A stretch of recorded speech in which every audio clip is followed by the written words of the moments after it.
Today's workforce should reflect our communities.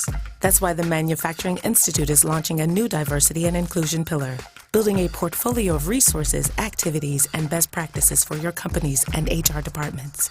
With the help of the Creators Wanted Fund, we'll work to identify and eliminate barriers to diversity and inclusion, and we'll recruit a talented workforce to lead us into the future.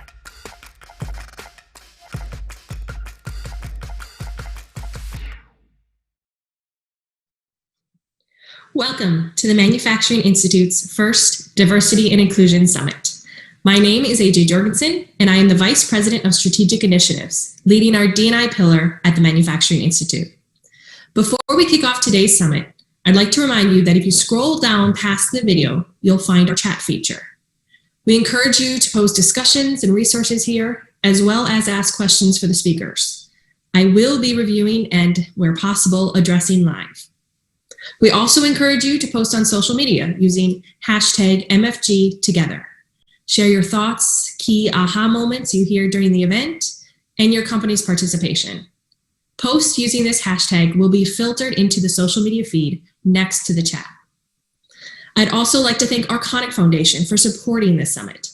Their support has allowed us to connect with hundreds of manufacturers this year alone on their own D+I journeys. But first, let's welcome Carolyn Lee, Executive Director of the Manufacturing Institute.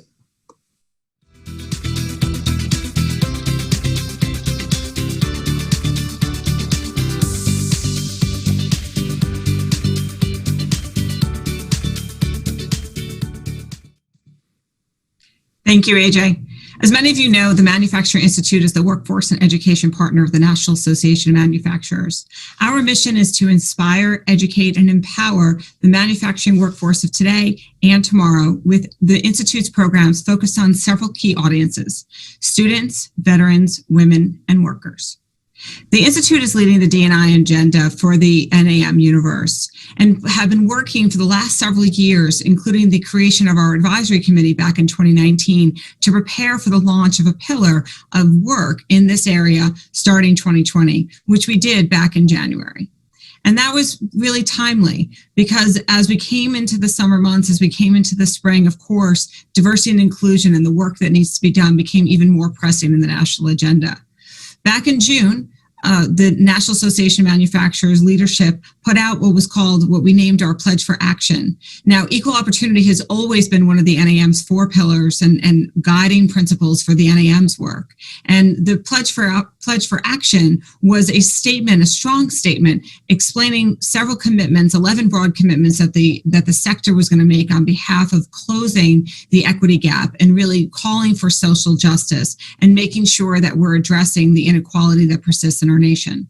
But after the statement, we couldn't just stop there. So over the summer, the Institute worked with the NAM board leadership on convening a task force on closing the opportunity gap, which recommended several critical and overdue actions. This resulted in a bold goal that the NAM CEO announced back in September during the NAM board of directors meeting this fall. And this is our shared commitment. By 2025, the manufacturers commit to taking 50,000 tangible actions to increase equity and parity for underrepresented communities, creating 300,000 pathways to job opportunities for Black people and people of color. In doing so, manufacturing will reflect the diversity of the overall U.S. workforce by 2030. So this is our Pledge for Action commitment, and I'll talk more about this tomorrow when we have our session in the morning, our executive panel. But we wanted to mention what these tangible actions can be, and it can really be as simple as starting a conversation with equity or holding courageous conversations. It could be specific training or creating D+I goals, and all of this will be part of what you hear over the next 2 days. And on pathways, it could be things like recruiting and upskilling pathways for goals for people of color within your current workforce or bringing new ones on. Now, this is something you'll hear about in the next few minutes during the race dimension discussion. The point is, all of us as a sector are committing to take actions large and small that will create momentum for lasting change, which will propel our industry forward and bring about a more equitable future. So with that overview, welcome to our first D+I Summit. We hope that you will learn, key information about specific primary dimensions of diversity, and learn some practices by other manufacturers, other things that manufacturers are implementing, so that you can take that knowledge and implement it in your own facilities. Tomorrow, we'll have a goals discussion on how to embed these practices in the goals as you organize your business. And we look forward to being your partners, your network, to talk about these issues and the critical challenges that manufacturers, which are different than many other, of course, different than every other economic sector, the challenges that manufacturers are facing as we seek to implement these practices at our facilities, and the opportunity for us as we seek to close the skills gap and the opportunity gap. And so we're excited to be here today. I want to thank our Conic Foundation for their strong and continuing support, and I'll turn it back to AJ to get to the main program.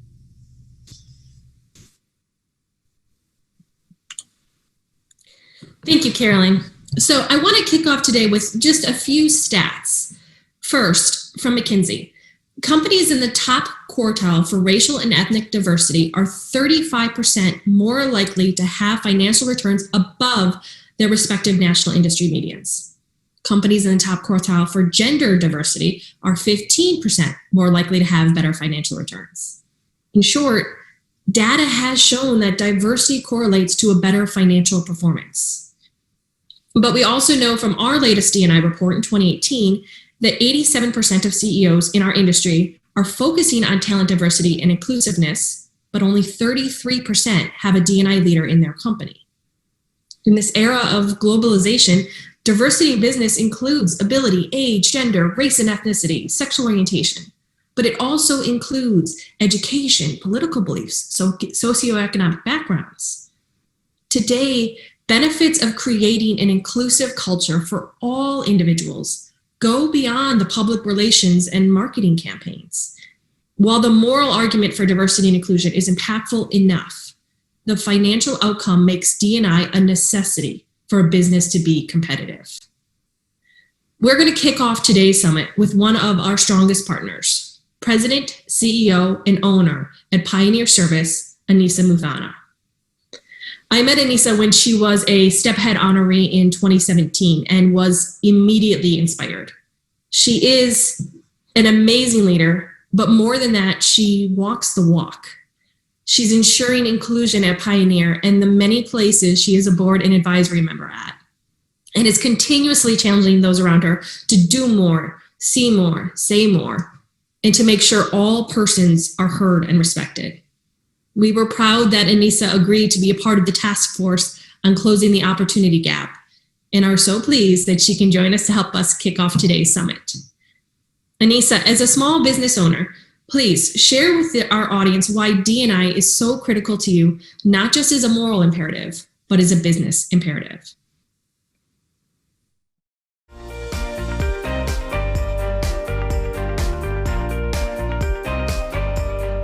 Ladies and gentlemen, the world is finally recognizing the importance of diversity and inclusion in the workplace. We have come a long way, but we still got a long way to go, especially in manufacturing. Before I begin, I'd like to applaud the leadership team of the Manufacturing Institute for initiating these courageous conversations and bringing together the industry leaders for the summit. I am honored to be part of it. So why does diversity and inclusion matter? And as a business owner, what's the ROI? Before I address those questions, let me begin by acknowledging the responsibility of all manufacturing leaders to promote the industry to those who may not be inclined in choosing manufacturing as a career, because it's the right thing to do. It's no secret that manufacturing is facing a workforce crisis, and it's not getting any better. Diversity expands the pool of candidates. That's a win for manufacturing. Diversity is not checking off a box or hiring that one and you're done. It's about building a diverse team on all levels of the organization, from management to the shop floor. Equally important, it's the visibility of those employees, because that builds substance that resonates with others, cultivating an inclusive workplace. As a result, it's easier to find and hire top talent who will appreciate that long-term benefit. I have a couple of examples. I was interviewing an engineer. I had already known that he had a job offer from a competitor. He tells me that he would be willing to take a 10% cut if he were to work for my company. When I asked him why, he said he felt more comfortable with my team than anywhere else he interviewed. Another example was an apprentice. Walks into the conference room for his interview, says, "My mom said, if you offer me the job, I should take it." I later find out that his mother researched our company and that this 19-year-old student knew more about my company than some of the employees that have been working for me for decades. Definitely a rewarding moment.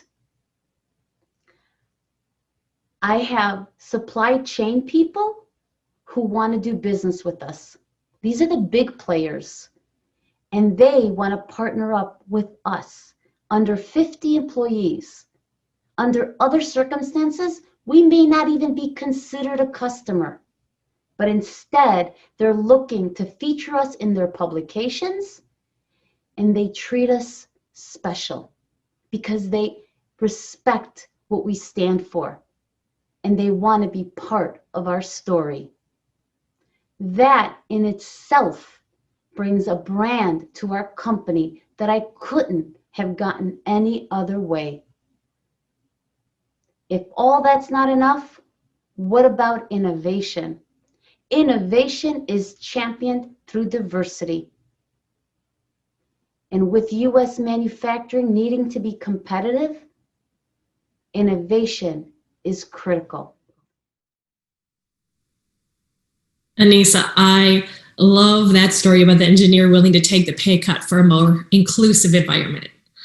But your points about attracting and retaining talent and widening your customer base and innovating is the perfect way to explain why companies need D&I to be competitive.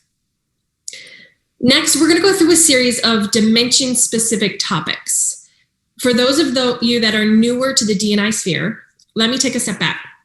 There are many layers to D&I called dimensions. Academically, we consider there to be 6 primary dimensions: ability, age, gender, sexual orientation, and race and ethnicity. For the next 2 hours, we will take 20-minute deep dives into these primary dimensions. They're going to be led by diversity experts who can share best practices, and we're going to hear from manufacturers who are implementing them. So first today, we are going to discuss the dimension that has remained a part of our national conversation since George Floyd was killed in May earlier this year. Larry Jemison, Vice President of Business Development from HBCU Connect, is joining us today. HBCU Connect was founded in 1999 and is the #1 destination on the internet for information about, services for, and connectivity to historically Black colleges and universities. Larry will share with us the role that race plays in our talent pipeline and how manufacturers can and should engage people of color in their workforce. Larry?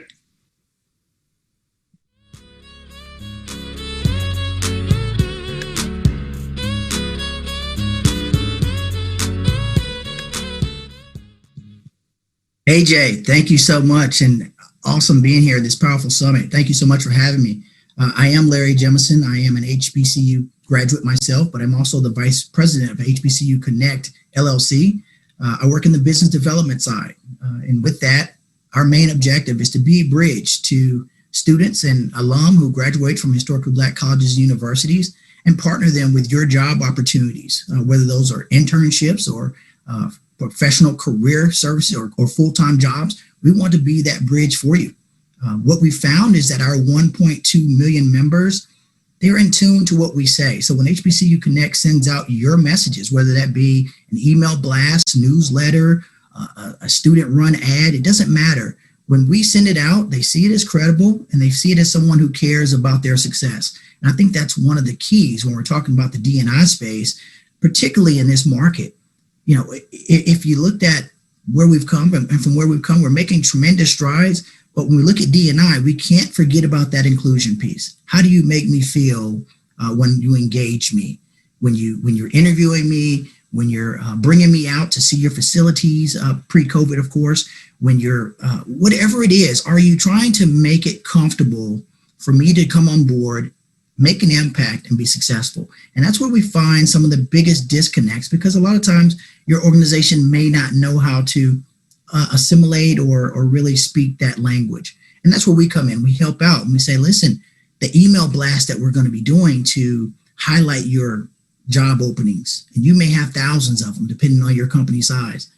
How is that attractive to the market base that you're trying to reach? And when you do that, are you effectively looking and showing the depiction of what this marketplace looks like? That can be tough. So when your emails go out, are there any people of color in the ad? That's a simple one. Sometimes, you know, a 21-year-old just coming out of college or even a seasoned veteran looks and says, I don't know if this place is going to be accommodating for my success. Secondly, what about the role if I do obtain a position and I get to Tulsa, Oklahoma, or what have you? Will I fit in? Are you going to make it accommodating for me? Have you taken the extra step to make sure that I'm going to be taken care of? Because race does play a part in our job, but it also plays a part in our culture. And it's not something that we look down on. It's something that we should uplift. And I think that's what this summit is doing. So it's been a wonderful time with you so far. And, you know, I think the biggest piece of attracting and obtaining great talent, particularly in the manufacturing space, are you cultivating a position of inclusion where I feel accommodated when you engage me? I think that's the biggest thing. And we know culture is tough to change. So with that, I can't do it alone. I am here today with two dynamos of the diversity and inclusion space. We're being joined today by Miss Mona Barbary and Sapina Gapchak, who are global diversity and inclusion leads with Pfizer and Ingredient, respectively. And they are subject matter experts. They're working on these things every day to highlight and really do what it takes to push this envelope forward and move the needle to the top. So thank you. Ladies, are you here today? I'm here. Thank you, Larry. Thank you. Hi, Larry. Thank you so much for the introduction. Yes, we are live and in effect and talking about moving the needle forward when it comes to diversity and inclusion. And we felt that who else to talk to about this space than two experts. So glad to see you here. And I'll just jump right into it and ask you a couple questions and kind of get your feel for it. Is that okay with you? That's totally fine. Great. So we're already starting to see the metrics start to move or shift down as it pertains to people of color advancing and moving ahead. How do we keep this in the forefront, and what actions must be taken so that we don't lose the zeal and zest that we've obtained over the last few months? Sure, I can go first. You know, what is very interesting this year and what happened in May with the senseless murders of George Floyd is that the corporate space, just in general, has never responded in a way it did this year. You know, we had uprising in Ferguson that happened 6 years ago. For example, here in Chicago, we had a murder of a Black young man on the streets, and we didn't see that response from the corporate spaces. And it's very interesting because this year, you know, the private sector is taking the responsibility of it. And I think the biggest challenge sometimes is really realizing what's at the root of it. And what is at the root of it is the systemic and institutional racism, right, that our organization are built on. So really what needs to happen is the bigger push of understanding historically, if we are a manufacturing organization and then racial inequities that we have within our organization, understanding the system that kind of built and continue to build inequities in policies and practices. So I I feel like this is one of the biggest challenging I see. And then really differentiating and understanding by the leaders and by especially the white leaders, the difference between individual races and then the systematic races, and overcoming that defensiveness of it and understanding the privileges they hold to move us forward. Amazing. That was awesome. Mona, would you like to join in on that conversation? Thank you. Yeah, absolutely. So we saw an awakening like no other in corporate America, right, in June. And as at Pfizer, we actually began our D&I journey, several years before that. But June certainly re-energized the entire enterprise. It was like for our Black colleagues, I heard comments like it was like someone ripped off the Band-Aid and suddenly it was okay to share their experiences that they've shared in the workplace, but also experiences that they shared walking to their car, or things like the talk, children, what they have to tell their children about wearing a hoodie or walking down the street, how they present themselves. And so we've had a lot of courageous conversations with thousands of leaders across our network at Pfizer, and we're still having them. So last week, I had 2-hour sessions each with one of our sites in North Carolina, making sure that all of our people manager understood what it meant to have a courageous conversation, because we did release guidance, we gave PowerPoints, we even released questionnaires that you can ask with your team. But we found still that there was a real fear in having these conversations. There's a fear in saying the wrong thing. There's a fear in saying the word Black versus African American, or what does it mean to be brown? Who are the brown people? And so there's a real education that has to happen, and companies really have to take on the education piece. But like you said, Larry, there's a big piece to inclusion and belonging. And I'll go as far as saying, if you spend all of your efforts just on the diversity piece, it's like filling up a bucket with a hole at the bottom. Your colleagues are going to leave. So creating that D&I plan. So we have 40 sites across our globe. Every single one of our sites is required to have a D&I plan using the same template across the board. And we measure that plan, and we have discussions about that plan, and we look at that plan on a monthly basis across the network. So those are some ways that we are making sure that this wasn't just a one-time fling. We're continuing the discussion with 2025 opportunity parity goals. Wow. Thank you so much. Both of those responses were spot on. And I think the education that Mona just mentioned takes place on both sides, the company and the graduate or the person of color who's looking to become a part of the organization. And Sabina, your thoughts couldn't be echoed more when you mentioned George Floyd. I think you hit it when you said that it was like ripping the Band-Aid off and exposing what's really going on. So thank you both for that. I guess the natural progression from that is, what are some of your biggest challenges that you all see in your areas when it comes to the hiring and promoting, which is, finding those top talents and then getting them in, but also the retaining of those employees once they get there? What are some of the challenges that you see, and how do you dispel those? I think Mona hit it on this when she talked about the culture. I think the culture that we currently operate in our organization is very important to have a self-examination and understand the culture, because you can continue recruit and bringing people of color, especially Black people, to the culture that is not healthy and inclusive. They're going to leave right away. They're not going to stay. They're going to figure it out.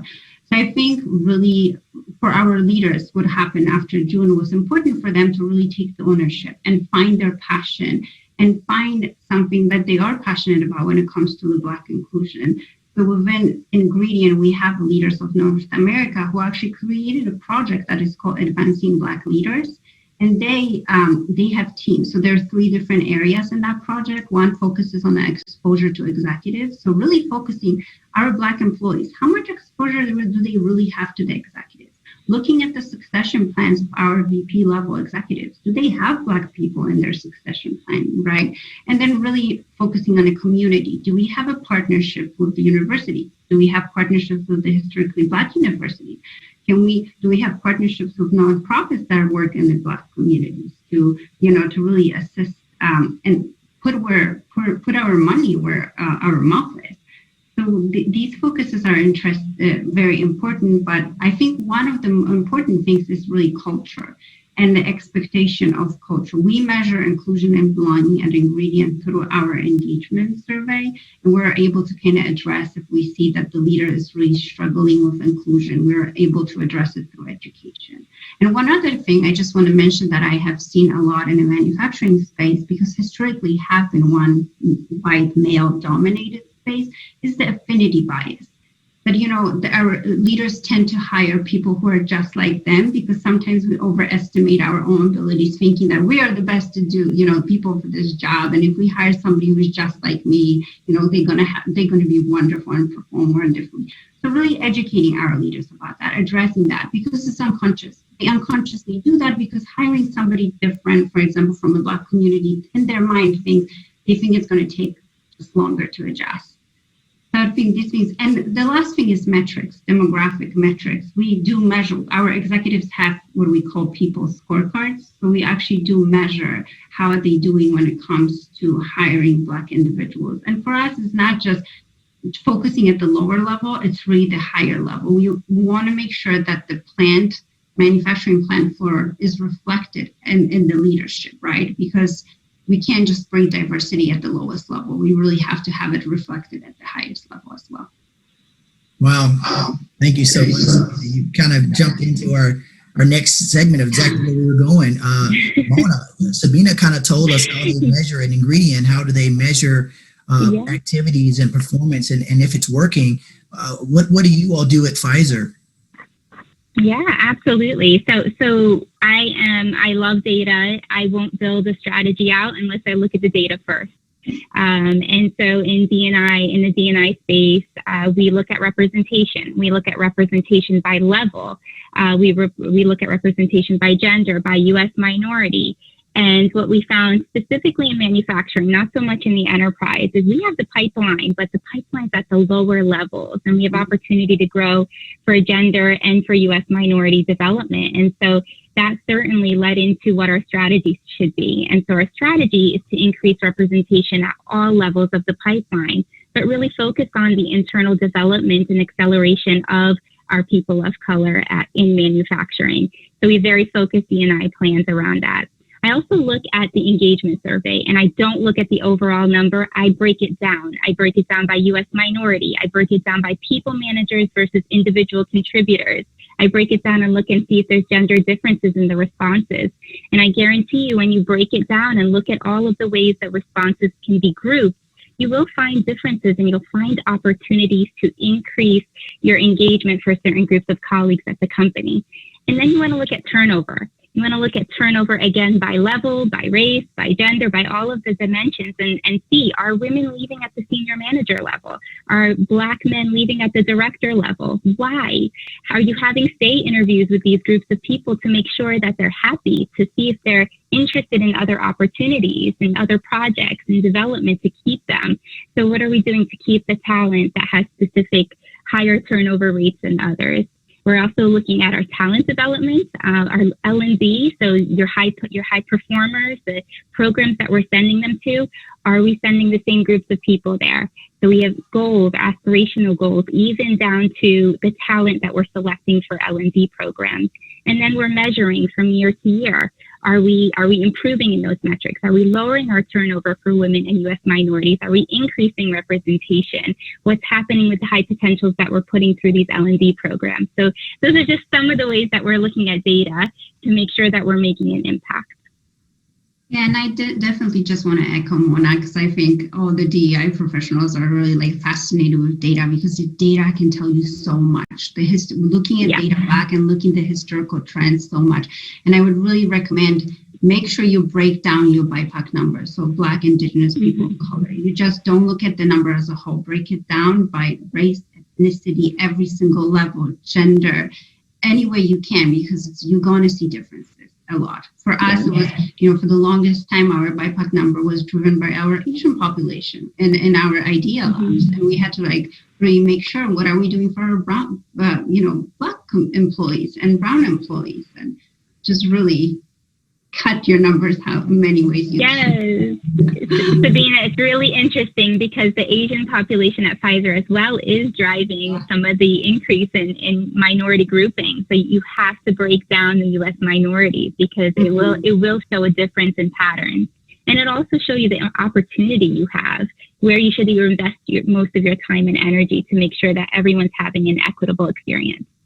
Definitely. And I think what's harder to measure for us too, because we're both global companies, you know, the race, how you say, it's not only the US thing. We, for ingredients, have seen in Brazil. In Brazil, 53% of people are Black.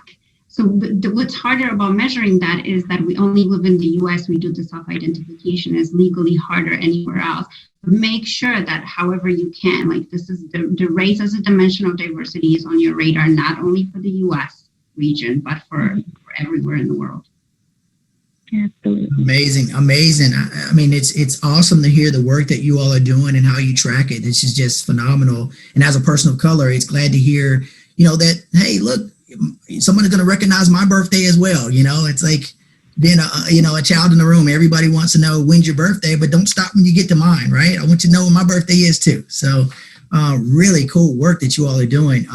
I guess the last question that I would kind of propose to you is, with all the work that you're doing, how do we make sure that that person of color's voice is being heard, moving on up to leadership and executive leadership? How do you make sure that they're heard both in your organization and in the communities that we serve?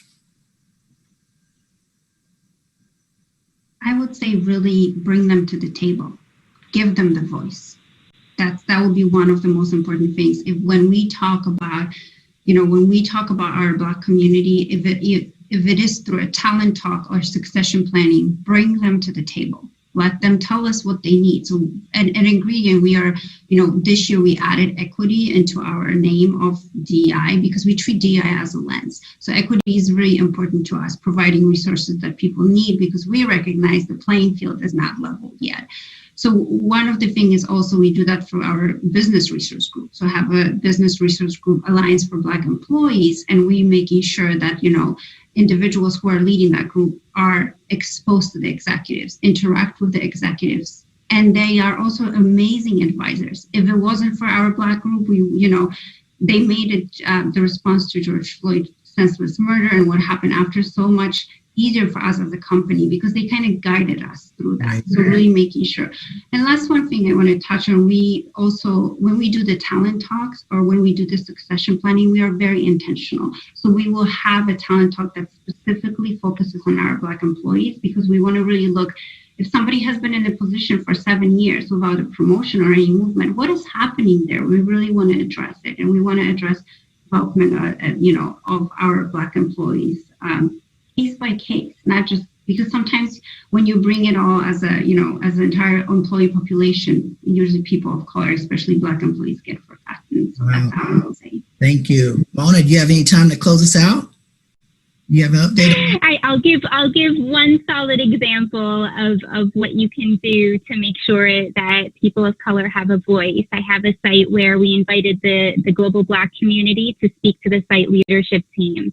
And together, in collaboration, they developed a D+I plan that they would be accountable and responsible for delivering. So that's just one easy example that you can launch within your sites, is to make sure that visibility exists there. And one of the actions is, in fact, raising the visibility of our colleagues, making sure that colleagues can present at certain meetings. So there's actually a plan of what colleagues are going to present where to increase their visibility. So there's just one tangible action that you can do.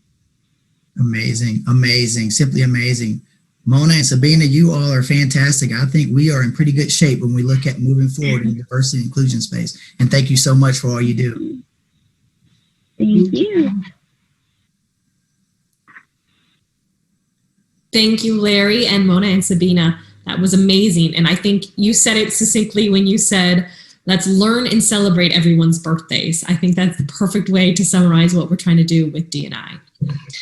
I'd also be remiss to not remind everyone about the NAM's Pledge for Action that Carolyn mentioned earlier. You can act now to sign up your company.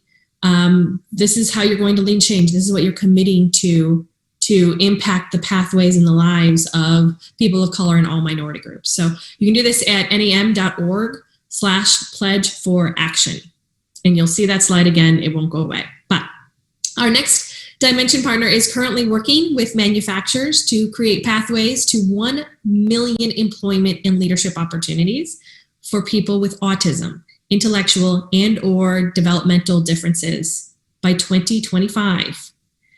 David Kearon, the Director of Adult Services at Autism Speaks, is going to lead our next panel on how you can employ neurodiverse and differently abled persons. David?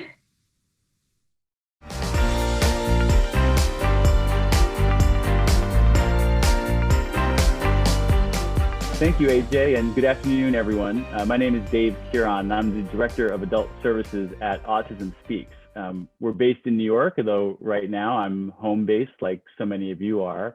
At Autism Speaks, we're here to talk about people with cognitive differences. So we're not only talking about people with autism, but a wide range of conditions, disorders, differences, what some may call disabilities. But I think what you may hear from Mark and I today is that these folks often have very special abilities. And that's where we want to focus today. We see a real nice intersection here of a challenge faced by our community, those who are cognitively diverse with differences, and in the manufacturing industry, facing a labor shortage projected over the next decade. So let me tell you a little bit more about the population that we're talking about. One thing that's really important to keep in mind, I think, is how diverse this population is in and of itself. You're going to hear about lots of other aspects of diversity throughout the course of this conference. And each of those can intersect with someone with a cognitive difference. So racial, gender identity, other aspects of diversity also impact people with cognitive differences like autism. I can tell you specifically about autistic people. That is my area of expertise, and it's the focus of our partnership with Stanley Black & Decker. We're seeing increasing numbers of teenagers aging out of school each year.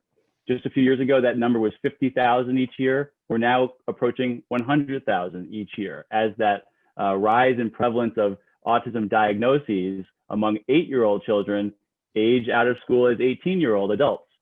Unfortunately, what's waiting for them on the other side is not all that promising. Estimates around the world say 80 to 90% of autistic people are unemployed or underemployed. And while there has been some promising developments in recent years, it's been pigeonholed into IT departments, software testing, programming, which absolutely is a good career path for some, but not for all. There are people who have more significant challenges, but who absolutely, nevertheless, can contribute in really meaningful ways. And I think it's really important for us to look very closely for those opportunities in the manufacturing industry. So I'm so pleased to be able to introduce to you today one of our most important partners at Autism Speaks, Stanley Black & Decker, represented today by Mark Maybury, who's the Chief Technology Officer and also the executive sponsor of the Abilities BRG at Stanley Black & Decker, which I think is really important to building the success of that program there. So Mark, welcome. Thanks for joining us today. Could you introduce your role and tell us a little bit about what's motivating you and others at Stanley Black & Decker to welcome the cognitively diverse into your company?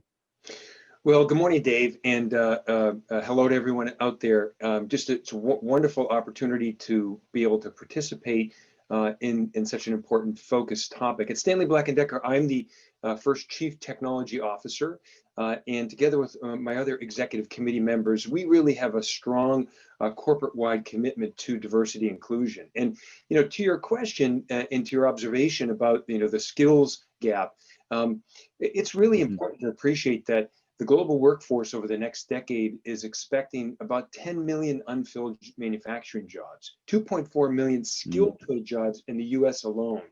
Not filling these jobs it comes to a price of the US alone of about $2.5 trillion.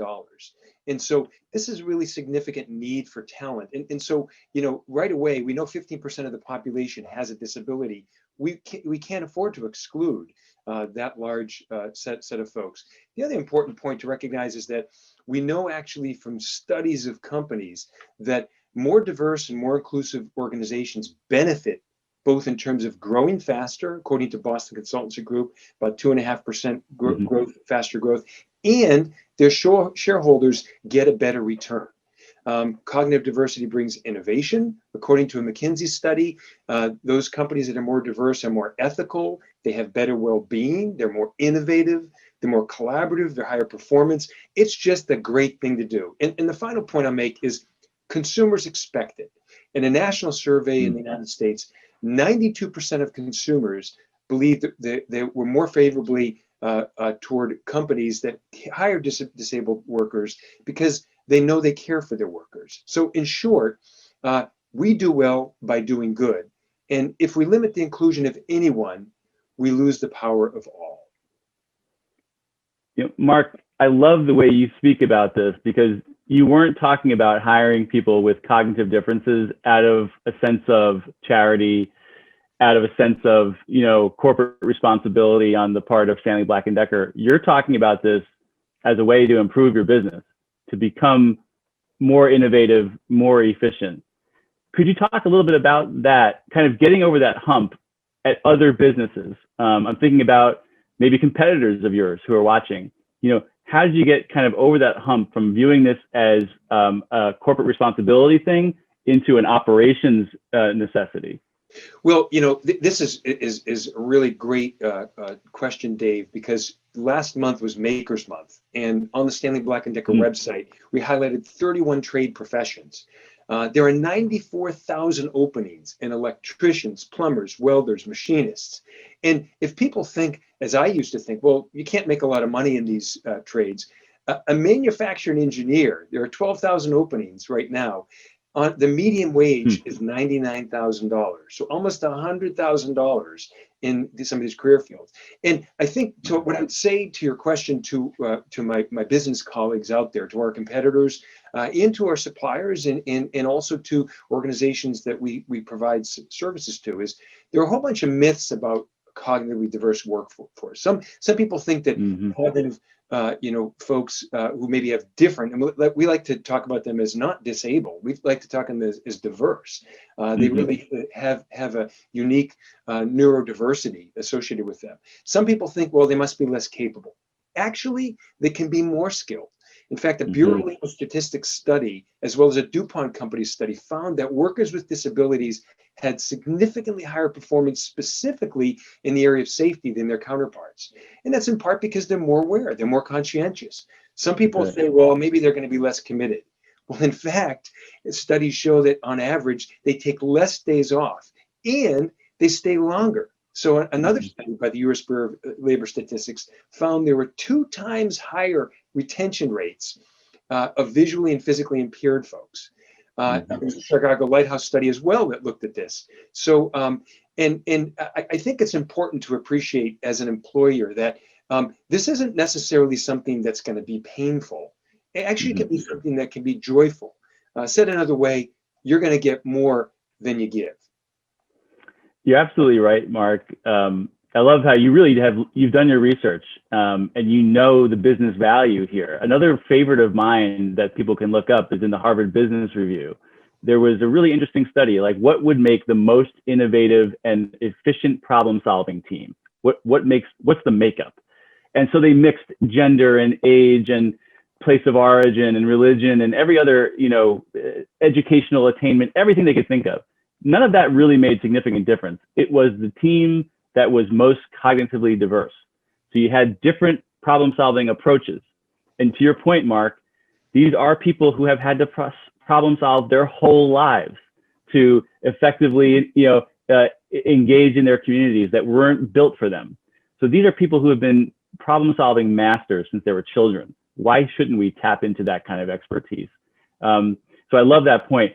How, as a business person who, as a CTO, I'm sure does a lot of looking at metrics, what's most important to you in terms of how do we measure our success as an industry, about how we're impacting people with cognitive differences? What would you want to measure? Yeah, well, it's a great question, Dave. I mean, generally, you want to measure some of the same kinds of success measures that you use in an existing operation. So, for example, one of the things we work with is the National Organization of Disabilities. that provides us with expert guidance and education on best practices, on talent acquisition, on talent nurturing. We also, of course, work with your organization, Autism Speaks. We're right now working on a really exciting next generation makers program in manufacturing, working on 2 sites in the US where we're beginning programs, our Craftsman site in Texas and our New Britain plant in Connecticut that builds tape measures. Working with organizations within the company that focus on creative design, advanced analytics, advanced technical innovation. You mentioned, Dave, our Abilities ERG. We have over 600 members on our workplace, which is essentially Facebook for companies that folks are working across the world learning about what does it mean to be abilities. And I have to give a shout out to our Israeli manufacturers. 2 of our plants there in our global tools and storage have been doing injection molding with a disabled team, fully incorporated into manufacturing for 13 years, since March 2007. 8 employees in one of our facilities, 10 in another. And what's amazing is we treat them just like everyone else. And we get tremendous discipline, tremendous rewards. I would like to say that, we are attentive to the fact that these populations sometimes do have different needs, right? If they're physically disabled, you've got to make accessibility. If they're visually, challenged, we need to make sure that we provide mechanisms to support them. I will note, that the disabled population has experienced 3 times more depression during COVID. And so we do have to be aware that there are differences, like in any group, that we need to pay attention to. But again, we measure the same kinds of things that we do in the past, and we get tremendous benefits. Our partnership with Franklin Academy, autistic high school right here in Connecticut, fantastic experience with those students who are just so creative and amazing. They really are, Mark. And you covered so much. One thing I really want to echo for anyone listening, I think what's set up Stanley Black & Decker quickly for success is they have a person like Mark. Yes, you really do need that executive champion. CTO is wonderful. I don't always see someone so senior, but someone who can make, get a budget together, who can really kind of sell this to senior leadership. But just as importantly, and perhaps more importantly than Mark, is that there's this groundswell of support amongst the working, the workers of Stanley Black & Decker, many of whom referred one another to these jobs to begin with. There's a lot of kind of word of mouth sharing that I've learned happens in manufacturing. That kind of grassroots support for initiatives like this are crucial.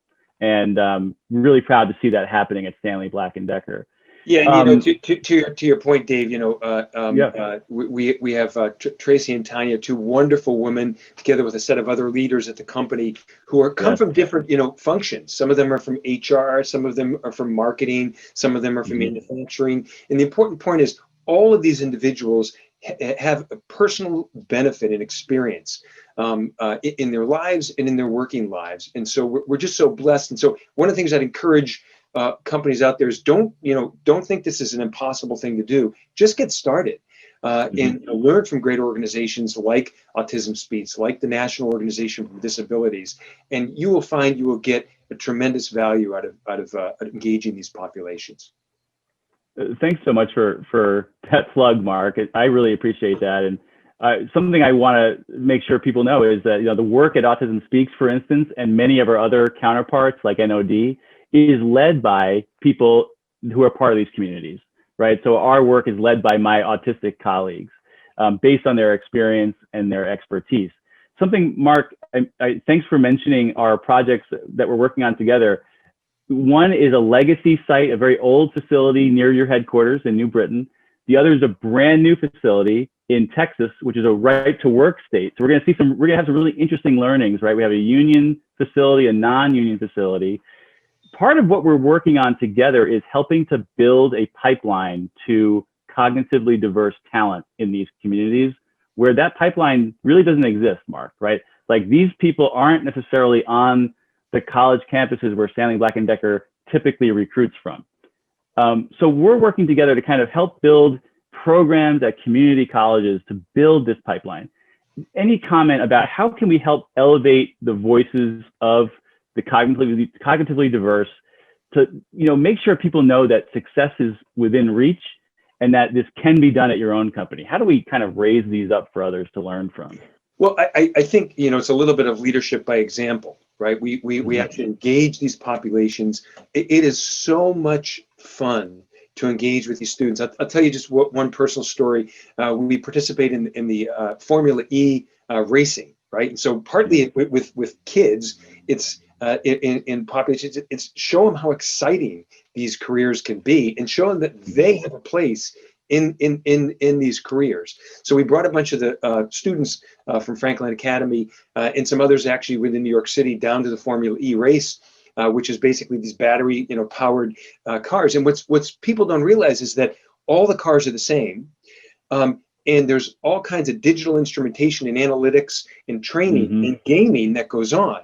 Well, autistic students are phenomenal at these tasks.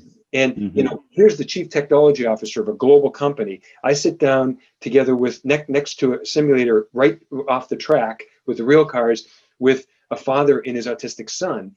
And we couldn't make it around the first couple of bends, and he was already at the finish line. And so I think, it's kind of get engaged with your local community, learn and reach out to these students, to these pipeline sources, and their teachers will respond. I mean, the teachers love, you can see the manufactory behind me, our factory of the future.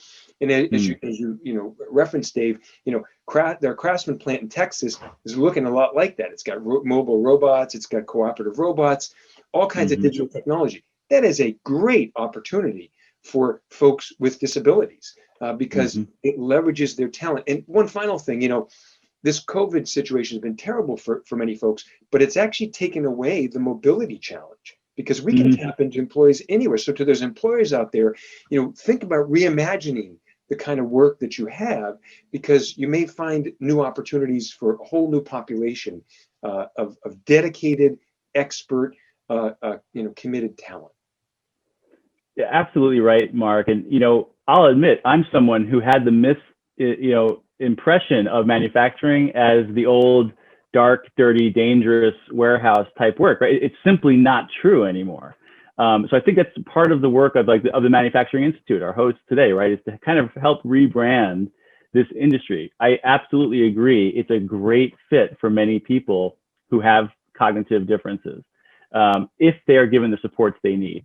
The last piece I want to toss out there is for you to know, I hear from autistic people, others with cognitive differences, they don't always see the role models.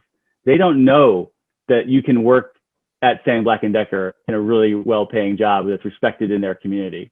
Let's spotlight these people. Let's get stories written about them. Let's make videos on Facebook about them.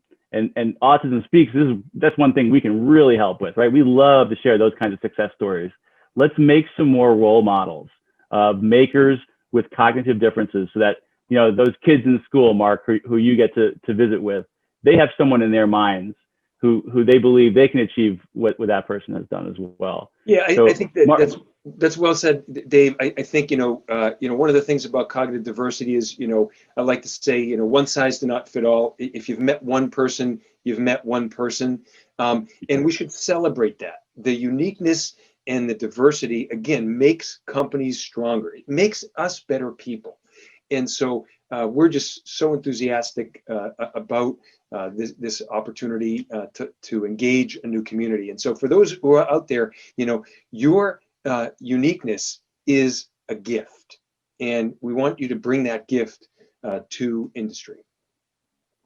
Beautifully said, Mark. Thanks so much, Mark Maryberry, CTO at Stanley Black & Decker. It's a privilege to speak with you, Mark. Thanks so much. And a big thank you to the Manufacturing Institute for hosting us. Again, I'm Dave Kearon from Autism Speaks, and it's been a pleasure. Enjoy the rest of your conference.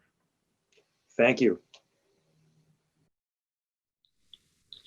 David, I am shocked by that statistic that 80 to 90% of neurodiverse are unemployed or underemployed. I mean, I really think you hit the nail on the head when you compare that to the skills gap crisis we're facing right now in manufacturing. And Mark, I love that. Just get started. What a perfect way to capture to how to engage into any D+I activity, right? Just get started. Well, first, let's hear from one of our other partners, Robert Barnadoff, the president of Lee Container, who's also been working with neurodiversity. Robert, tell us, as a small manufacturer, how are you partnering with Autism Speaks?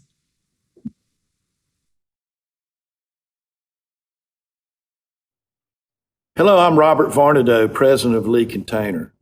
As a family-owned business, we have found success by staying true to the golden rule: treat others as you want to be treated. I'm thrilled to be here today to tell you about a project that highlights just that, and it's very special to me as a businessman and as a father to an autistic son. As you may know, national data shows that most autistic adults are unemployed or underemployed, despite many having the skill sets and expertise to excel in the workplace. That's why we're working with Autism Speaks to implement the Workplace Inclusion Now program starting at our Centerville, Iowa facility. The program is a commitment to an inclusive workplace culture by hiring people with autism, intellectual and/or developmental differences. This will provide hiring managers and employees with the resources and tools to create a welcoming environment in which all employees can thrive. This partnership will drive progress for autistic people in our local communities.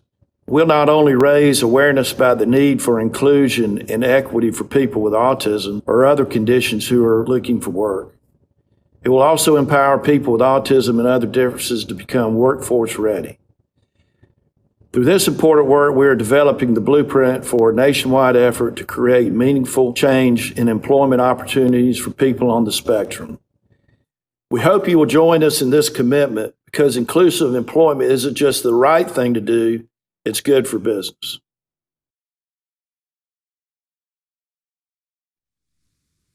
Okay, so before we launch into our next dimension, let's just take a short 3-minute break and we will get started here again at 2:30.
Welcome back to the Manufacturing Institute's Diversity and Inclusion Summit.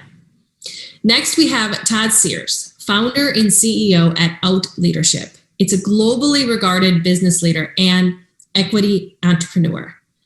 Out Leaders have been driving business, talent, and equality forward since their first summit in 2011.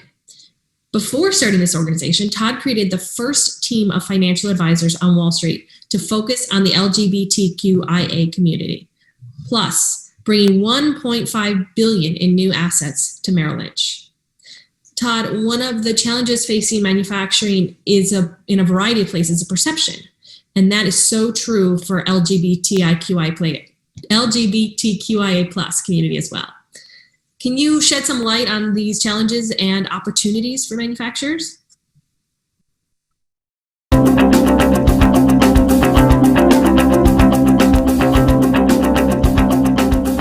good afternoon and welcome. I'm Todd Sears, and I'm the founder and CEO of Out Leadership, which is the first and only global LGBT business organization. AJ, thank you for that kind introduction. I'm really excited to be here today to talk to you about the sexual orientation and gender identity dimension of diversity.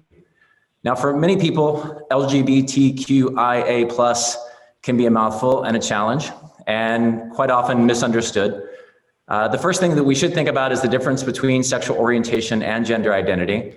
And if you think about it in that way, the first few letters of the acronym, lesbian, gay, bisexual, define someone's sexual orientation. That is who they are attracted to in the world. The rest of the acronym, the trans and the intersex, and also potentially the ally, I identify them in the gender spectrum. And I know there's another section coming up on gender, so we won't go too much into that. But there is a difference, and unfortunately, when we lump it all together, sometimes we miss the different dimensions within LGBTIA. But as it relates to these companies and what companies are doing around the world, the first and foremost piece that we want to chat about today is the idea that being out in the workplace matters. And the number one reason that LGBTQIA employees come out at work is knowing that their colleagues would be supportive. And that's the definition of an ally. An ally is someone who uses the power that they have in an organization as someone of the majority population generally to help those, whether it be LGBTQIA, African American, Hispanic, using that power dynamic to help them in their daily work so that they can be themselves. There's an aspect called covering that also enters into this. So there's a difference between coming out, which is revealing your sexual orientation or gender identity, and actually covering. And the idea of covering is that you are hiding an aspect of your identity in the workplace. And unfortunately, covering impacts roughly 95% of employees. Everyone covers some aspect of their identity to fit into the norm, to feel like they're a part of a group. In the LGBTQ space, it tends to focus on people's personal lives, their relationships, their background. And if you think about it from a productivity perspective, covering or hiding an aspect of your identity is one of the most dangerous things employees can do. And it's something that companies all around the world are focusing on eliminating. So today we're going to have a brief conversation with my colleague Alex from Dow. And I'm going to ask Alex to share his story of coming out. And we're going to talk a little bit about allies and the need for allies in the manufacturing association world. Because there are stereotypes, of course, of industries, of companies, of leaders. And I want to just kind of dig in a little bit to his personal story, and then we'll talk about how you as leaders in the industry can take away some of these learnings for your own individual industries. So with that, Alex, thank you for being here. Welcome. And I'd love you just to start with a little bit of your background. Tell us a little bit about your story and coming out at Dow. Sure. Thanks, Todd and AJ. Appreciate the opportunity to speak a little bit about myself. So again, my name is Alex Papistrat. I'm an operations leader for Dow, located in Houston, Texas. And I've been with Dow for about 10 years. So just a little bit about myself. Originally, I grew up in upstate New York in a small rural town. And I came out at a very early age. I was about 14 years old when I came out. And you can imagine that's a pretty difficult feat with not many resources around. And actually, when the first person I came out to didn't accept me, my friend David. And really didn't talk to me until my senior year. So pretty traumatic for a 14-year-old kid. But I was very fortunate to have, loving and inclusive parents whom are my best allies today. And so, that helped me get through my high school years. I went to the University of Rochester in upstate New York and graduated with chemical engineering and was looking for jobs. So this was like 2011. And I remember when I was looking for jobs, I was trying to figure out what companies might be good to work at, especially in a manufacturing environment. And so I used the Human Rights Campaign Corporate Equality Index as kind of a measure of what companies might be good for me to work for. And so Dow had received 100% ranking from them. So it was one of the companies I was very interested in looking at. So I started at Dow in 2011. I was fortunate, moved down to New Orleans area. Again, working in a rural manufacturing area. Also, was fortunate to be living in New Orleans, so there's some more resources there for LGBT. But, I was probably the first person that was ever out in manufacturing in my plant. So that was a challenge, not only for myself, right, moving to a new area, but also for the folks that had never really interacted with an LGBT person before. And I found it very important to be authentic in the workplace. And what I'd say is, over time, being authentic, you start to teach other people about how to be allies, and people kind of come out of the woodwork, I would say, in manufacturing. There are some challenges, right? There were some folks that probably weren't the most inclusive or accepting, but I worked through that and had crucial conversations, candid conversations with them. But I was fortunate that Dow, overall, is a very supportive a company for LGBT employees and the inclusion topics in general. And we can talk a little bit more about that. So I want to go back to a couple of things that you said, though. One, about coming out. I think too often people don't understand that coming out is a constant process.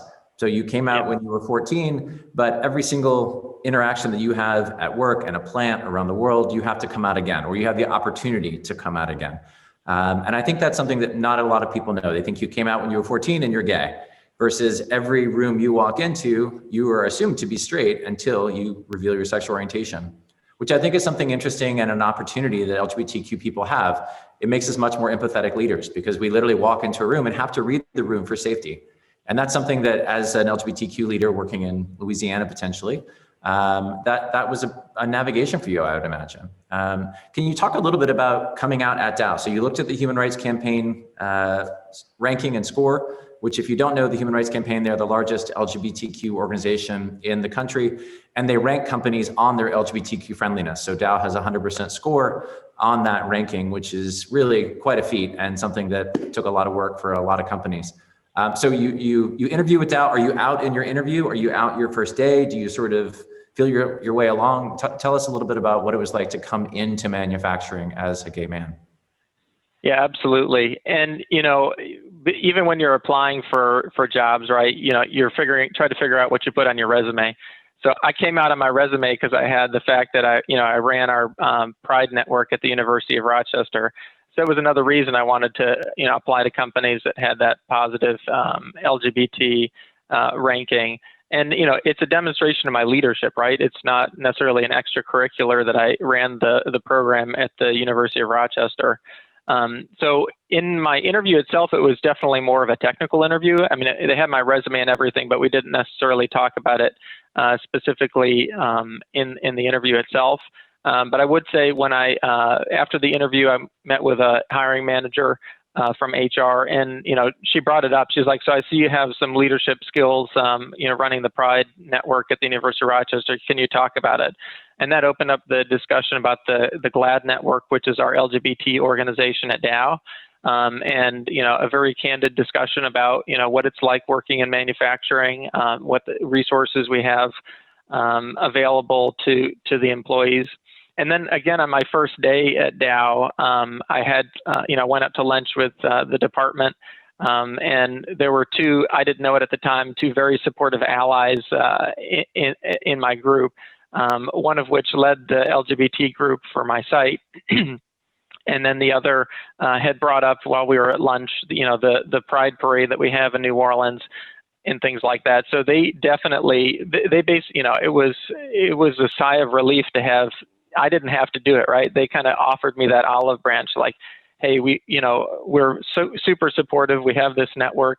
And that was, really laid the foundation for me to feel comfortable coming out at work. But as you mentioned, it is a daily process. We recently had a business update meeting the other day, and I had the opportunity to give the inclusion moment and told a similar story as we did today, and came out to over 1,000 Dow people within my business.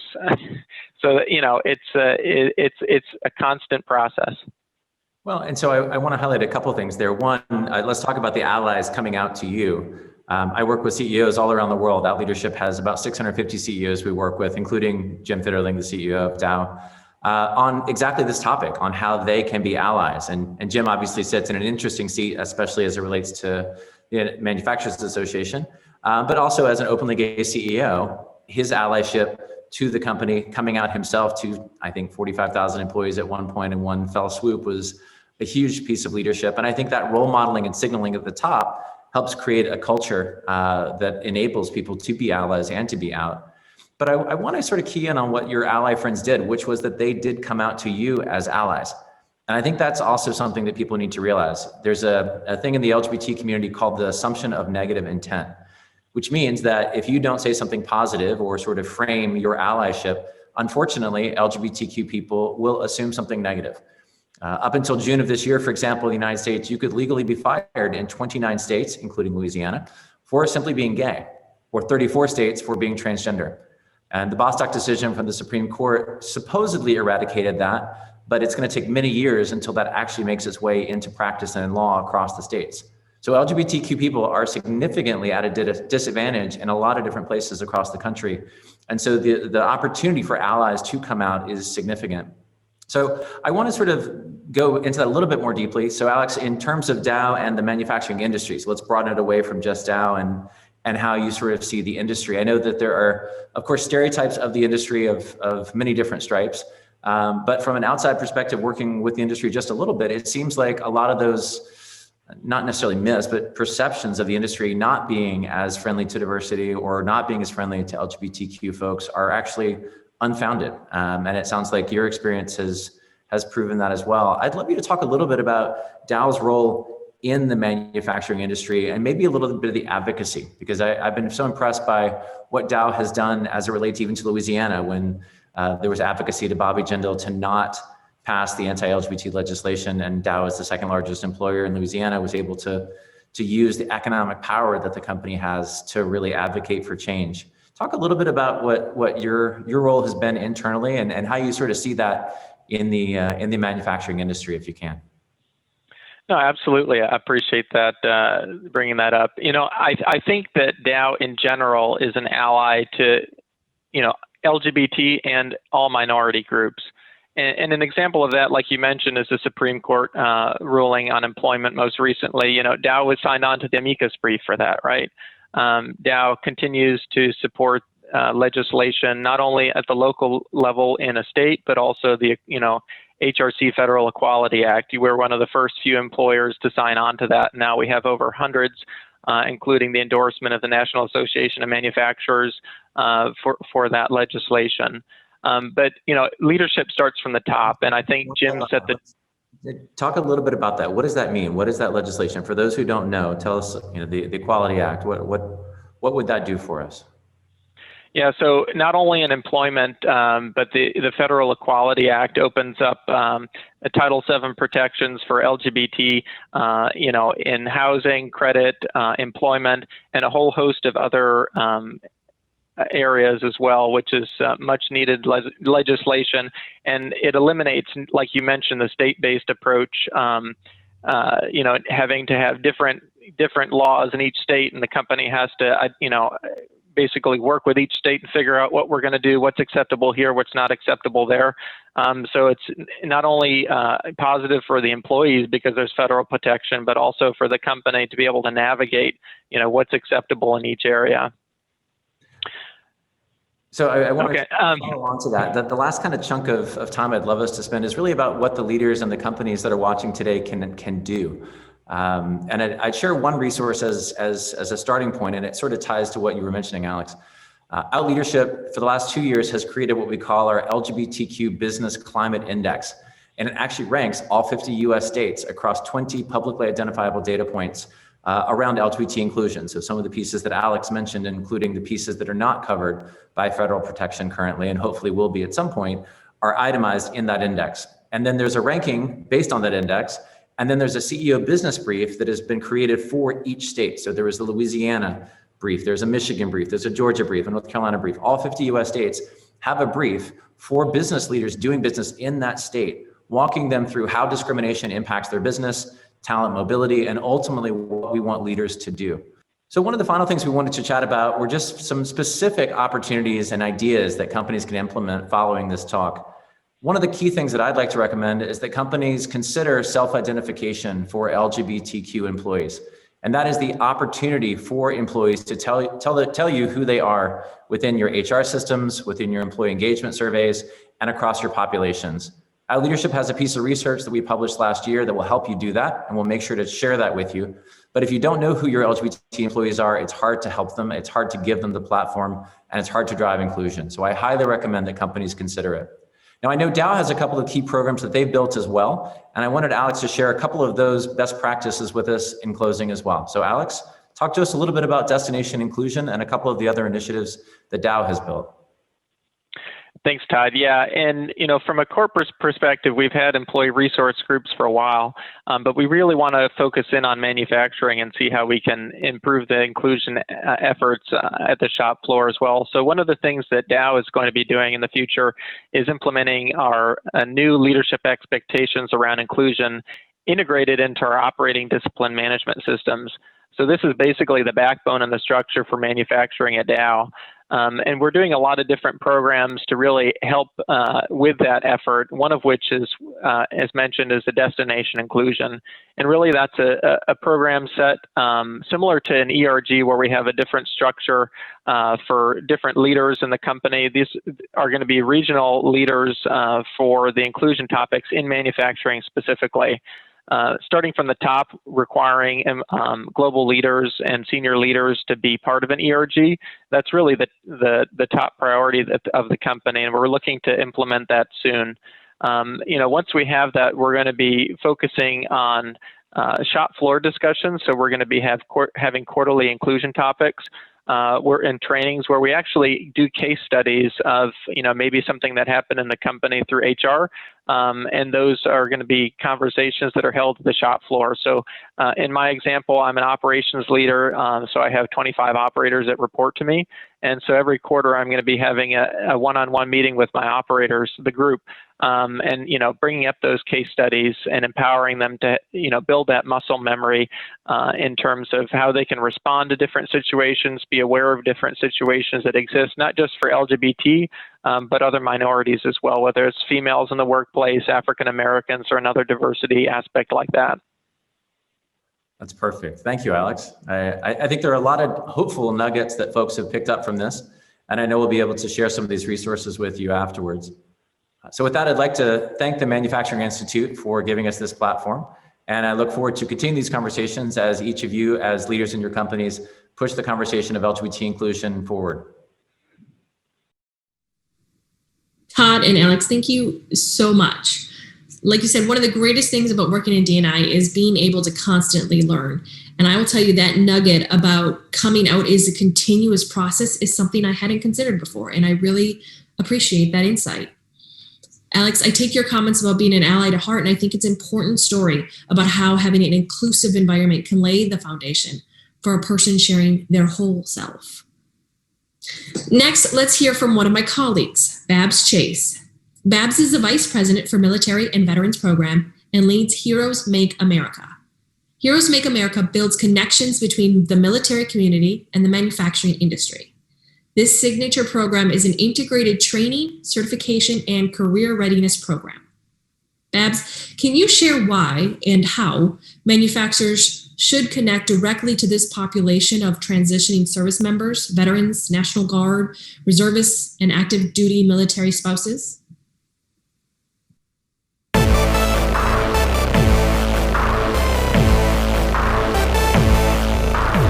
AJ, thank you so much. It is such a privilege to be a part of today's event. As companies prioritize diversity and inclusion efforts, there are many who consider veterans a key piece of this conversation. We are here today to talk about the military population as a workforce solution for your organization, as well as for your D&I initiatives. As many of you may know, about 200,000 transition out of the military every year. And manufacturing has close to about 400,000 open jobs, on track to be closer to 2.4 million over the next decade. Those who serve are leaders. They're mission-focused, dependable, well-trained, and also trainable, equally important. They are in high demand, and obviously with the numbers I just mentioned, we have a place for them in manufacturing. The talent coming out of the military is also just as diverse as the career opportunities available to them in manufacturing. Heroes Make America is the Manufacturing Institute's initiative to connect the military community with the manufacturing industry.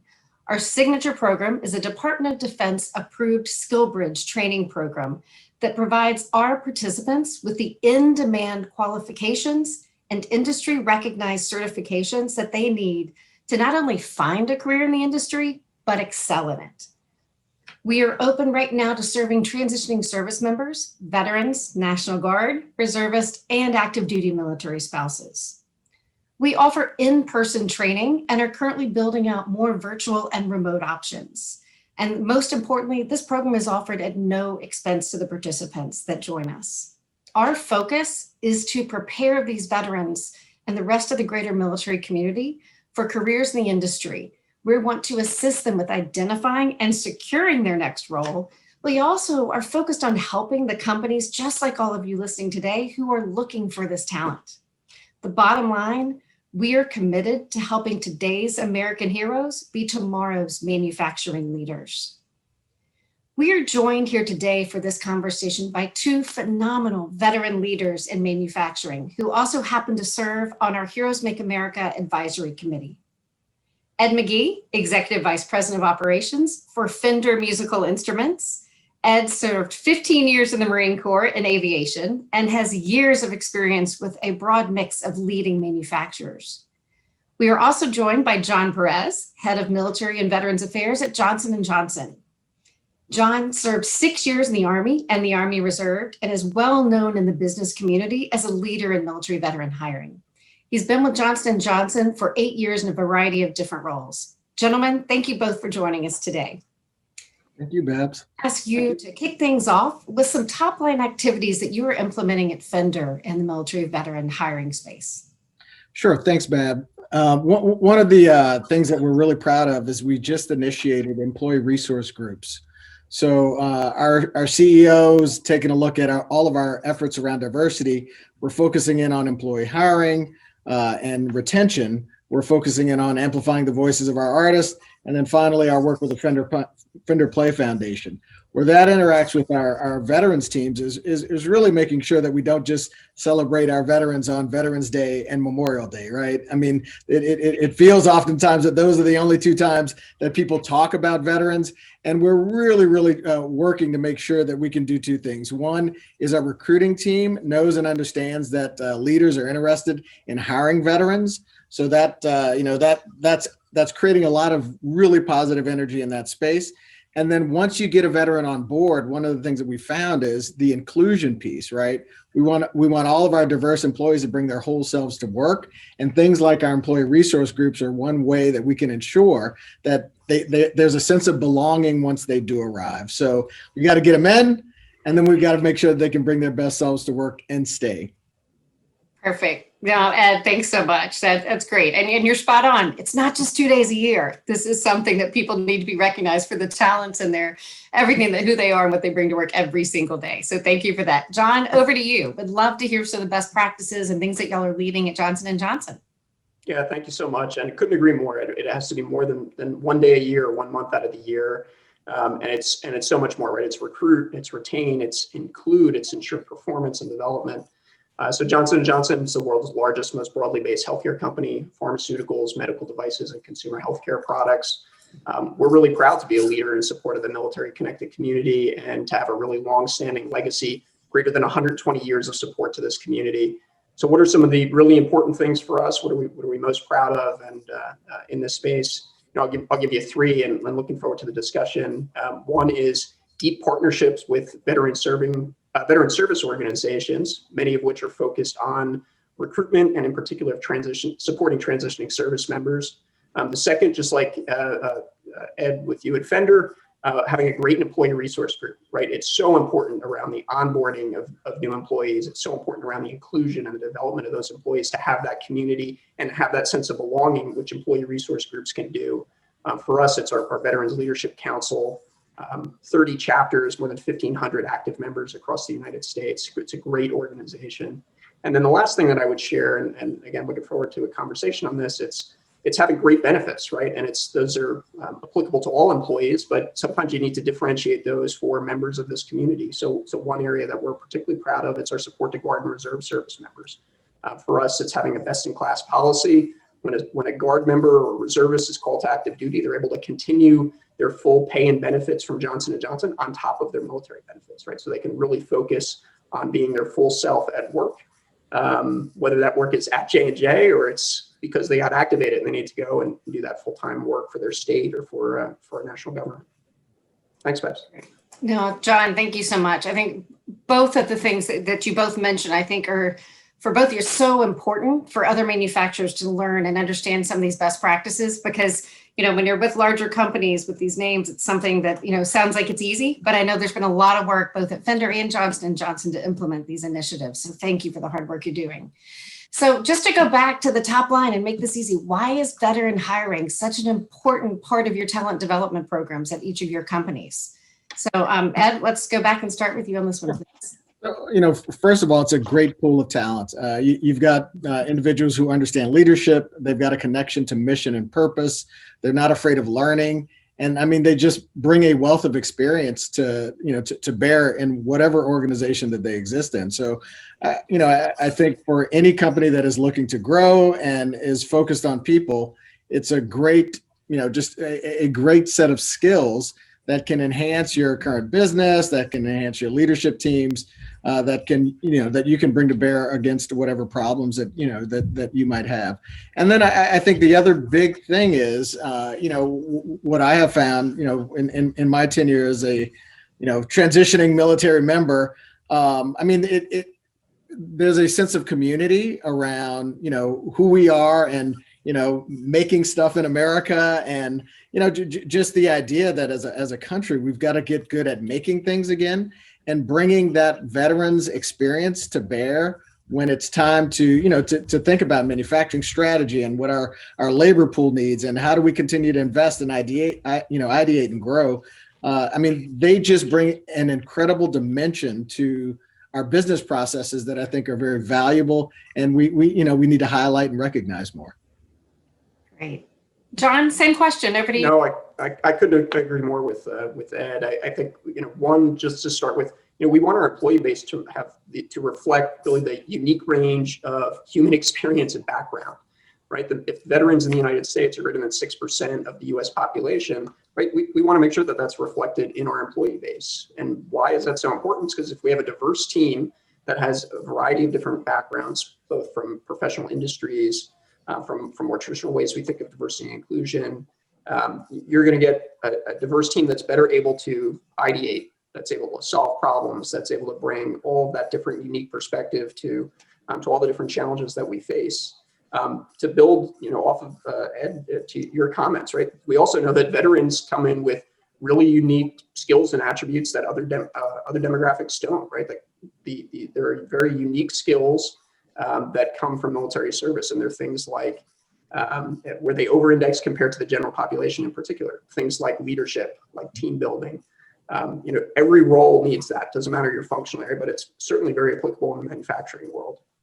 And then the last thing that I leave with is, a lot of the external data suggests that if you hold everything else constant and the only variable really that's out there is, are they a veteran or not, you tend to see higher performance and retention and higher retention compared to a non-veteran individual. And that's a great business case to have and why to focus on this population. So I think it's the diverse backgrounds, and then it's frankly the performance. That's why it's so important to us. No, that's great, John and Ed. Thank you both for that. I think at the end of the day, as we all know, that it's not just the right thing to do, it's good for your bottom line, as you just touched upon. It makes a lot of sense. So what are some that you have heard about hiring military veterans, and how do you dispel them? And John, I'm going to go back and start with you on that one. Yeah, absolutely. So one of the first things I'd start with is this idea that there's going to be a challenge on cultural fit coming to some different organizations. Certainly that there may be situations like that, but I think if you're a leading organization, you're going to end up being an organization that has a very clear vision, mission, and very clearly articulated set of values. And if you approach your employment with that in mind, that is exactly how you're going to ensure that there's a proper cultural fit coming from the military. So while there's this sort of concern around, well, I don't know how they'll make that transition, in reality, if you're approaching things of here's the vision, here's the mission of what we're working on, and here are the values of the organization, right? Those are the thoughts and beliefs that are inculcated in all folks coming from military service, and they're really going to be able to fit your organization. But it definitely is one that I hear, fairly often, and it's one I think that we could pretty quickly dispel. Yeah, Ed, your thoughts? I think it's rote leadership, just the idea that, veterans are just, robots, they do what they're told. And, I chuckle when I hear, some of the challenges that people think that veterans have. And, it's a lack of understanding because so few folks are actually veterans, in the US anymore. But, there's a ton of creativity. There's a ton of just the ability to deal with ambiguity. There are so many skills that become really, really critical as organizations face incredible challenges, that having that, that population that's got a set of experiences that lend themselves to solving some of those challenges, I think it's very underestimated. And it's something that we really need to work to dispel because, military leaders are not robotic, right? It is the exact opposite of what some folks actually contemplate when they talk about, what are some of the challenges of hiring military? And I've heard it, even from recruiters at times. And it's like, nah, we're gonna, I definitely want you to focus on vets, focus on folks who have, come from sports backgrounds or athletes, because they understand the sense of team. They understand how to work together. They understand how to sacrifice, for the mission and really be incredible contributors to, to the business, to the military, to the country. They're just great assets overall. No, spot on. So how do you measure the effectiveness of the work that you're both doing? Ed, I'm going to start with you, then go to John, please. Yeah, I think it's longitudinal. So it's not an immediate, like if we hire 6 veterans next year, we're winning. That's a part of the conversation. But when you start talking about longitudinal impact, you've got to really capture both, the hiring and then what happens to them after they arrive. Because I think that's where a lot of organizations fall short. They get focused and in the moment on, hey, we need to diversify. And, they get the first half right, but it is the second half of really diversity, inclusion, belonging, and, and really ensuring that contribution matures. That takes work, it takes focus, it takes leadership action. And I think a lot of organizations, have a propensity to fall short there. So I'd say you've got to think long-term. And it's not just a number that you've got to hit in a certain period of time. You're looking at impact and investment and quite honestly, the sense of belonging from your employee base. Great. I think that's a great, just to pick off of your comments, Ed, I think that's great, right? To think of the long-term and the full life cycle of employment from, the recruitment to the onboarding to the development and performance and retention, and then so importantly, that inclusion portion. It's just tremendously important. You need to think about that, throughout the life cycle. It's not just hitting some number of recruitment. If you have issues related to onboarding and satisfaction, then that then leads to retention issues 12 months later, right? Just thinking about it holistically and then tailoring your programming and approach to that. One thing I'd also offer on this is, also thinking about different subsets of that veteran population, right? Not every veteran is the same. A person who made the transition, like Ed or I, many years ago, is going to look different than the person who's, last day wearing a uniform was Sunday, and then 2 Mondays later, is their first day in the private sector, right? How you approach every part of the life cycle of employment for those different individuals should look different because they're going to have different needs. They might also have some different skills as a result. So when I think of the effectiveness, I think about life cycle of employment, just as Ed was sharing, but then I also think of, hey, you have to think of veterans not as one size fits all, but, in particular, recently transitioned veterans versus veterans that may have been in the private sector employment for a longer period of time. Great point. So in our final 2 minutes, I would love to hear your thoughts on how can manufacturers help elevate the voices of the military, not just inside their organizations, but also in their communities. So let's do kind of a quick 30-second round for each of you. What I hear oftentimes is, oh, well, this is hard. Well, it's really hard if you don't do anything about it. I think the best thing for organizations to do is, extend your thinking beyond Veterans Day and really get engaged with organizations like Heroes Make America. Get engaged with organizations. The National Association of Manufacturers offers a ton of resources and pointing you to areas where you can find great veteran talent. And I think that's probably the most important thing, is taking the time to make that investment and go fish where the fish are, right? You want to fish where the fish are swimming. And there are organizations out there that do a fantastic job of really articulating where they are and can assist. Great, thanks. John? And I'll give two really quick ones. One is empower your employees. Right? Your existing employees are going to be this absolutely incredible pool that's going to help you do all of those things, from recruitment to onboarding to development to ensuring great performance.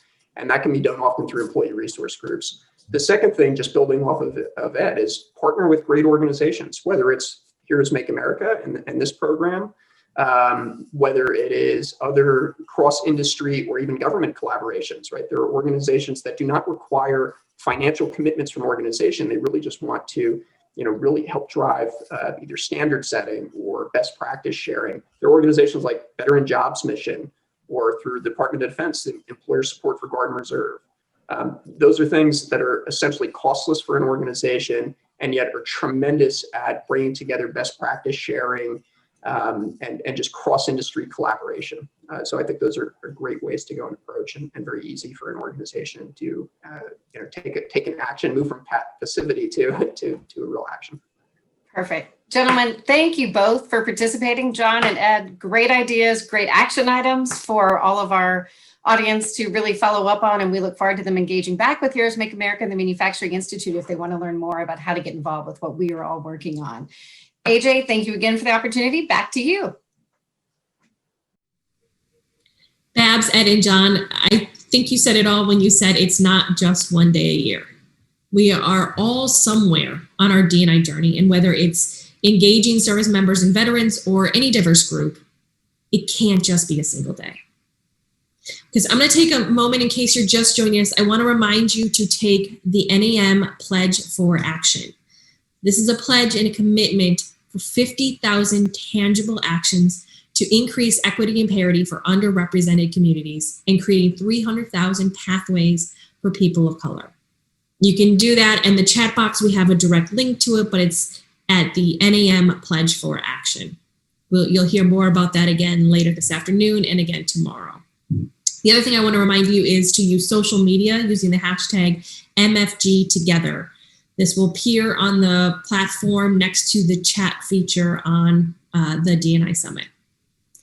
Next, we're going to hear from Constance Thompson. She is Senior Director of Women's Engagement, and this is about the largest talent gap in the manufacturing industry, women. The STEP Women's Initiative is working to close the gender gap in manufacturing by empowering and inspiring women in the industry through recognition, research, leadership, and the sharing of best practices. Constance, please highlight some of the innovative solutions that manufacturers have implemented to develop and retain women in manufacturing.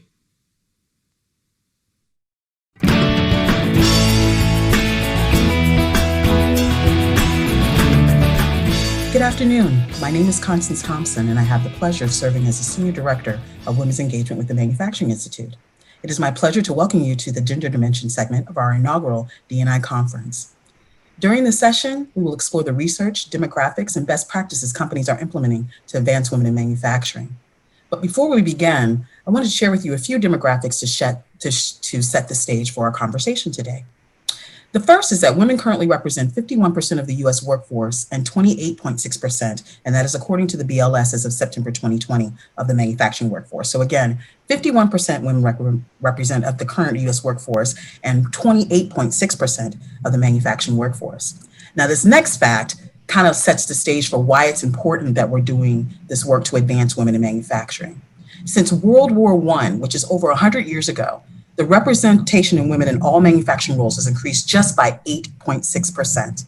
Women represented 20% of the World War I workforce, and currently they represent 28.6%. So our progress since World War I over 100 years has been 8.6%. Now it's not all, a doom and gloom picture, which we'll talk about later because some of our manufacturers are doing some amazing work in this space. The other fact that I want to share with you is increasing the representation of women by 10% in manufacturing will close the skills gap in manufacturing by 50%. And of all of the underrepresented groups in manufacturing, racial, and gender and racial groups in manufacturing, women represent the largest demographic. So when it comes to creating a more inclusive manufacturing workforce, women not only represent our greatest challenge, but our greatest opportunity. So Constance, what do we know? What does the research say about women in manufacturing? What are things that we can do to advance women in manufacturing?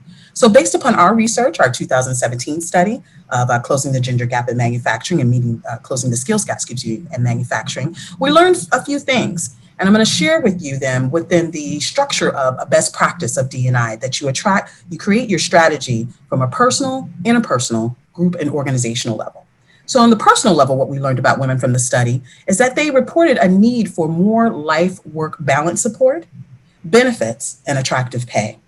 From an interpersonal standpoint, they reported that mentorship and sponsorship programs were very important to them, and that's inclusive of employee resource groups, ERGs, business resource groups. The next, from a group standpoint, is that it was important to them to be recognized. Awards are important. Mentoring, informal and formal mentoring was important for them, and having the opportunity to mentor the next generation in manufacturing was important to them. And from an industry perspective, which is what we are most focused on at the Manufacturing Institute, is that they wanted their contributions to be recognized. So the support of women leaders in manufacturing was important to them, elevating those role models and continuing to do the research and sharing with companies the best practices that are in place to support and advance women. So in summary, the best practices that we see companies implementing based upon this research is that they're participating in programs like our Step Ahead Awards from a recognition standpoint. They're supporting women who are in their communities and at their companies, just knocking it out the park. The next is that they're creating communities and supporting connections for women internal to the company and external. So that's the ERGs are becoming an essential part of their strategies, creating opportunities for women to connect and support each other through external events, through, as I mentioned before, mentorship and sponsorship programs, and also through programming that we do, such as at the Manufacturing Institute, through our Step Forward programming. So webinars that connect them to one another, discuss best practices that they can take back to the company. And last but not least, we're seeing this emergence of data, meaning they are conducting studies or becoming a part of things like the Bloomberg Gender Equality Index. They're paying attention to research such as what we're doing in the Manufacturing Institute, and they're setting goals on increasing women within the company that have accountability at all levels within the organization. With this in mind, it is my pleasure to welcome to the conversation two workforce leaders who are on the forefront of engaging, developing, supporting, and retaining the current and future generations of women in manufacturing. These leaders are leading the efforts on some of our major manufacturing companies, industry leaders, and they're going to share with us first a few things that they're doing and their business case for advancing women in manufacturing. I'd like to introduce you Patricia Rossman, Chief Diversity Officer with BASF, who's going to share with us their business case for advancing women in manufacturing. Patricia? Thank you, Constance. Thank you so much. And good afternoon, everyone. It is a pleasure to be here today. When we think of our business case and our reasons for focusing on women in manufacturing and this focus on increasing, women in manufacturing, helping women thrive in manufacturing roles in BASF and across industry, there is just every reason to do this, as Constance referenced, right? Addressing our workforce needs, that is the most critical imperative for all of us in manufacturing. But I think what's really important is for companies to do the right thing within their companies, but also shine that light outside and, make sure that we have a rising tide that lifts all boats for our industry as well. So we have many programs within BASF, but we're also very happy to partner with the Manufacturing Institute and the National Association of Manufacturers on things that give greater voice and visibility to women in manufacturing. So from, Step Ahead, where, we serve as the national sponsor, this year, we're so excited about that. So it's always make sure you're doing the right things within your own house, but making sure you're really projecting that into industry and into our community. And I'd love the chance, Constance, to talk more with all of us about some of those specifics. Excellent. We're going to get into that in a couple of minutes, actually. We're so grateful to have BASF as our national chair for 2020, the national chair for our 2020 Step Ahead Awards. So excited about that. Steve Buchanan, who is Vice President of Human Resources with Fresenius Medical Care. Steve, can you tell us a little bit about your business case for advancing women in manufacturing? Certainly, Constance, and it's wonderful to be with you and with the rest of the group. And good afternoon, everybody.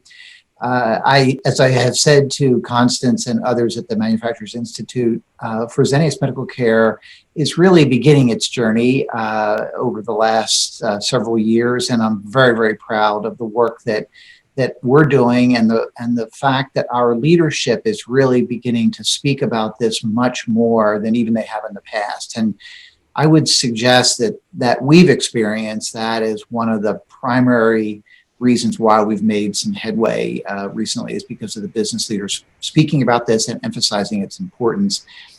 And while certainly, Constance, the statistics that you shared with your comments a few moments ago are very compelling reason why we should be attracting and advancing women in manufacturing. We're doing so because it's simply the right thing to do. Our leadership have said, increasing diversity in manufacturing, in leadership within our broad company is certainly important from a talent attraction standpoint, but we need to make sure that we keep in mind it's the right thing to do.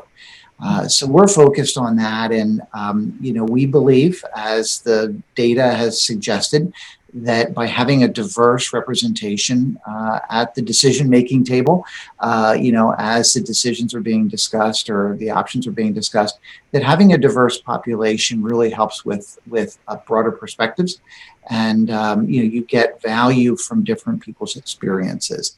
And so we certainly are seeing that, as we bring in women into the conversation. Like BASF, we have been highly involved of late with the Manufacturers Institute, and are quite proud of the fact that we've had several recipients in the last several years, of the various awards, and really looking to those women to be champions within their locations and across our organization, and to really help us understand how critically important this is. And so, like integrity, our company says that's forever. Our chairman and CEO have said diversity and inclusion is forever as well. So very proud to work for that kind of a company and just talk more about this with the team, Constance. Absolutely. Wow, this is so exciting. So we have someone, from an organization like Steve's that is, they feel like they're in their infancy stages, and BASF that feels like they are just knocking it out the park. But I have to say, based upon my interactions with our partners at the Institute that are doing this work, you guys are doing much better than you think you are. So let's talk a little bit more about that. What I loved hearing from both of you was just your business case is that it's the right thing to do. There's nothing more simple than that. It is the right thing to do. This is why you're committed to advancing women in manufacturing. But let's talk about that part of the challenges that you're facing. So what are some of the challenges? Steve, if you could start by talking to us about some of the challenges that you're facing in retaining and developing women within Fresenius. So thank you, Constance. I would say that a big challenge that we're facing is having our leaders understand, why this is such critical work to do. And, it sort of strikes me as, they want to do the right thing, and they understand, they get it sort of at a very, instinctual level, but it's really trying to help them understand how we can go about, making a difference and doing this work. And as many of you, listening to this may be experiencing, it's this notion of, well, gee, there aren't enough women entering the STEM fields, or there aren't enough women that are graduating with engineering degrees. And we had a conversation the other day where that came up from our senior management team, and our CEO of manufacturing said, "I'm going to stop you right there, and I don't accept that." And that was I was so proud of him and so happy to be a part of that conversation where it's like, no, we're not going to be victims. We're going to do something about it. We're going to really go out and try and make that difference with finding the schools, finding the universities, finding the people that, that can provide, that diverse talent, and putting a focus on it and not just saying, oh, well, we're going to do something about it.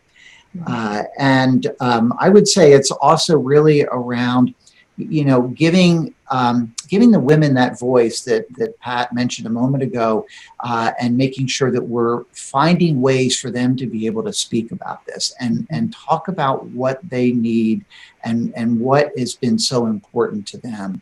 And also, of course, putting the efforts into the programmatic kinds of things like mentoring and so forth. And so those are some of the things that we're, finding as challenges. But as I said a moment ago, getting the senior leaders to speak about it has been a game changer for us, and really not accepting excuses and doing something about it. Wow. I love that. That's that manufacturers can be spirit. Nothing's going to get in our way. We're getting the job done. I love that from a leadership perspective.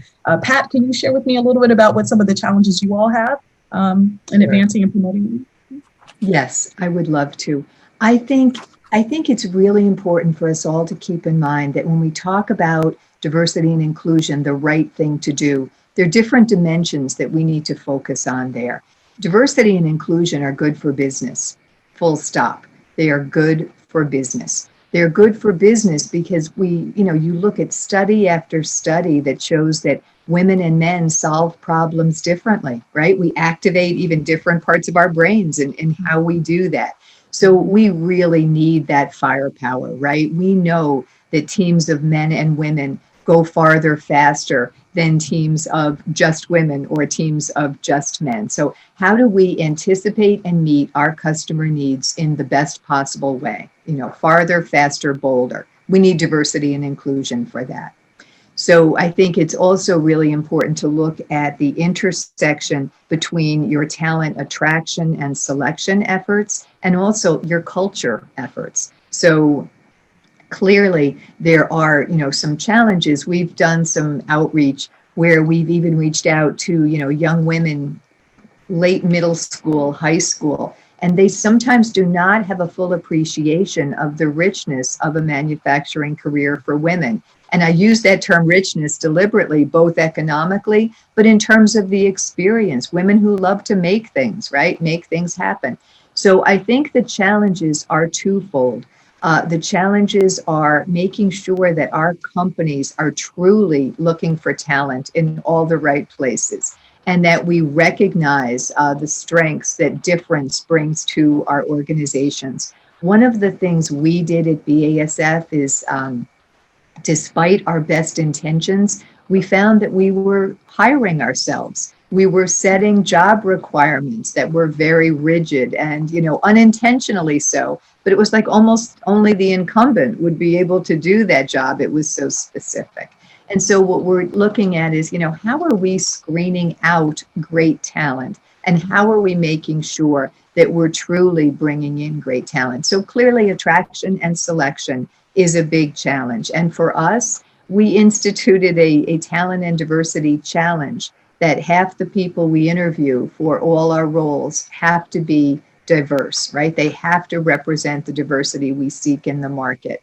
And I think what's made an even bigger difference is half the people doing the interviewing on the panel need to be diverse as well.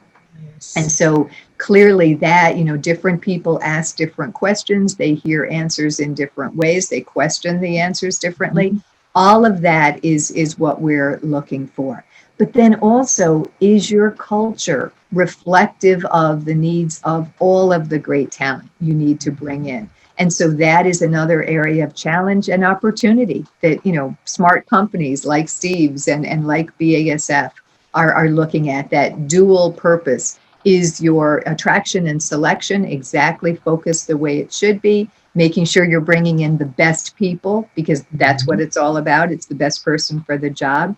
But also, is your culture receptive of being truly inclusive for the talent you're looking to bring in? Love it. I love you answered that question from the data perspective, from the challenges perspective, and the business case perspective. So this leads me to Steve. Steve, We, in our last few minutes here, and before I ask you guys the last question that we have, which I think will be helpful to our audience, Steve, how are you all measuring the impact of your initiatives? How are you measuring the impact of what you're doing to advance women? Well, it's interesting about the comment I think that was made earlier around setting some goals, right? And we did that a couple of years ago, and I would say that was a challenge for us because we didn't yet educate the organization and leadership enough around the importance of diversity and inclusion. So we sort of put in place some goals, and we had a little bit of negative reaction to that. So we sort of backed off a bit on that and are instead beginning to take some of the baby steps ahead of that around, engagement scores, right? So we're looking at the engagement of, the engagement scores and the different groups, right? Men, women, age, and so on. And we're also looking at internally at the makeup of women in the different levels of the organization. So what about the feeder positions? Are we bringing in women at the entry level and engineer? What about promotions of women from the shop floor into supervisory ranks or into what we would call an enabling function or support function? And certainly looking then at the goals, Constance, will be on the horizon for us. Awesome. Those are all best practices that we see, and I'm sure Patty would agree with that. And it's all the foundation for creating this movement. I like to call it a movement of women in manufacturing, actually. So if you all in our last minute that we have available together, what would you say if you had to give one tip to manufacturers about mobilizing women to really advance them and increase the representation of women in manufacturing? What would that one tip be? What would that one motivating factor be for them? I would say to make sure that you're genuine, that you're authentic. That shows, that counts, and really reach out. And when I look at, we have a parallel effort with some of our diversity and inclusion efforts called Getting the Basics Right. And it's making sure that when people come into our sites, but particularly we're focusing on women seeing things that maybe they wouldn't have seen there before. Do we have the facilities, the infrastructure that supports them? Right? Do we have uniforms available in female sizes? No detail is too small. That's what we're looking for. So do you get the basics right? Are you genuine and are you authentic? And I think there's no such thing as baby steps. I think all these steps take us forward, and that's important. Excellent. Oh, I agree. And Steve, last month, what are you doing to get your women into this? I think it's critically important that women have a forum to support one another, and that they, women helping women and being able to encourage and challenge and, as I said, support each other. And we're doing that, I'm very proud to say, through our Women's Employee Resource Group. And then even the community of the Step Ahead recipients and then the local ERG chapters, they have really enabled women to coalesce, come together, and to challenge the organization. So I'm grateful for what they are doing locally and supporting each other. So you guys are definitely leading the effort. We are so appreciative that you're partners, to have BASF as our 2020 chair, to have Steve both as representative on our D+I inclusion group, as well as our women's program committee. I want to thank you both for your time today, for those strategic and most importantly, passionate approaches to advancing women in manufacturing. Thank you all so much for being with us today. Thank you, Constance. Thank you. Constance, as you know, STEP Women's Initiative is one of my favorite programs at the Institute. With more than 1,000 women, Step Ahead honorees and emerging leaders, and thousands more women and men that have come to step forward and are members of the MFG women community, we are really starting to see that we are making strides in closing the gender gap, but also that there's more work to be done. With the COVID pandemic, the shocking disparities of women leaving the workforce illustrates how much more work we still have to do. So consider this your gentle nudge, audience, to engage with STEP ASAP. Next, let's hear from Heather Tinsley-Fix. She is the Senior Advisor of Employer Engagement at AARP and is going to share with us how we engage the age dimension of D+I. Heather?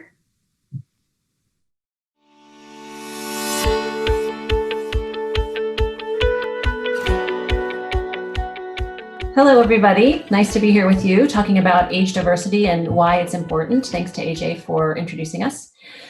I'm Heather Tinsley-Fix and I lead employer engagement work at AARP. And so I'd like to talk about age diversity with you and particularly why it is important from in a business context. So a couple of points. First, just in general, age diversity is good for business on a number of fronts. For one thing, team diversity, so age diversity at the team level drives greater productivity and better performance. And this actually, as a diversity element, outperforms sort of other elements of diversity at the team level, which is sort of mysterious and also very interesting. And some of the sort of working theories are that age diversity at the team level promotes knowledge spillover, right? So the kind of tacit knowledge that you absorb by talking to older people and gaining from their experience. So that's one reason that age diversity is really good for business. Another is that in industries where there's a lot of turnover, thinking particularly of technology and roles, so technology roles, technology industry, a good mix of ages helps to stabilize that level of turnover because older workers tend to stay a little bit longer. Mid-career workers tend to stay a little bit longer than early career workers. And finally, it's good for innovation and creativity. All diversity, as you know, is good for sparking new solutions. And age diversity is definitely part of that. It's useful for tapping into what's going to be a very rich longevity economy. You can check out AARP's work on that, but the 50 plus have an immense buying power. And so that is a market that's good to tap into, and it's good to have age diversity and older people along with mid-career and younger people working on those kinds of solutions and products that are valuable to the market.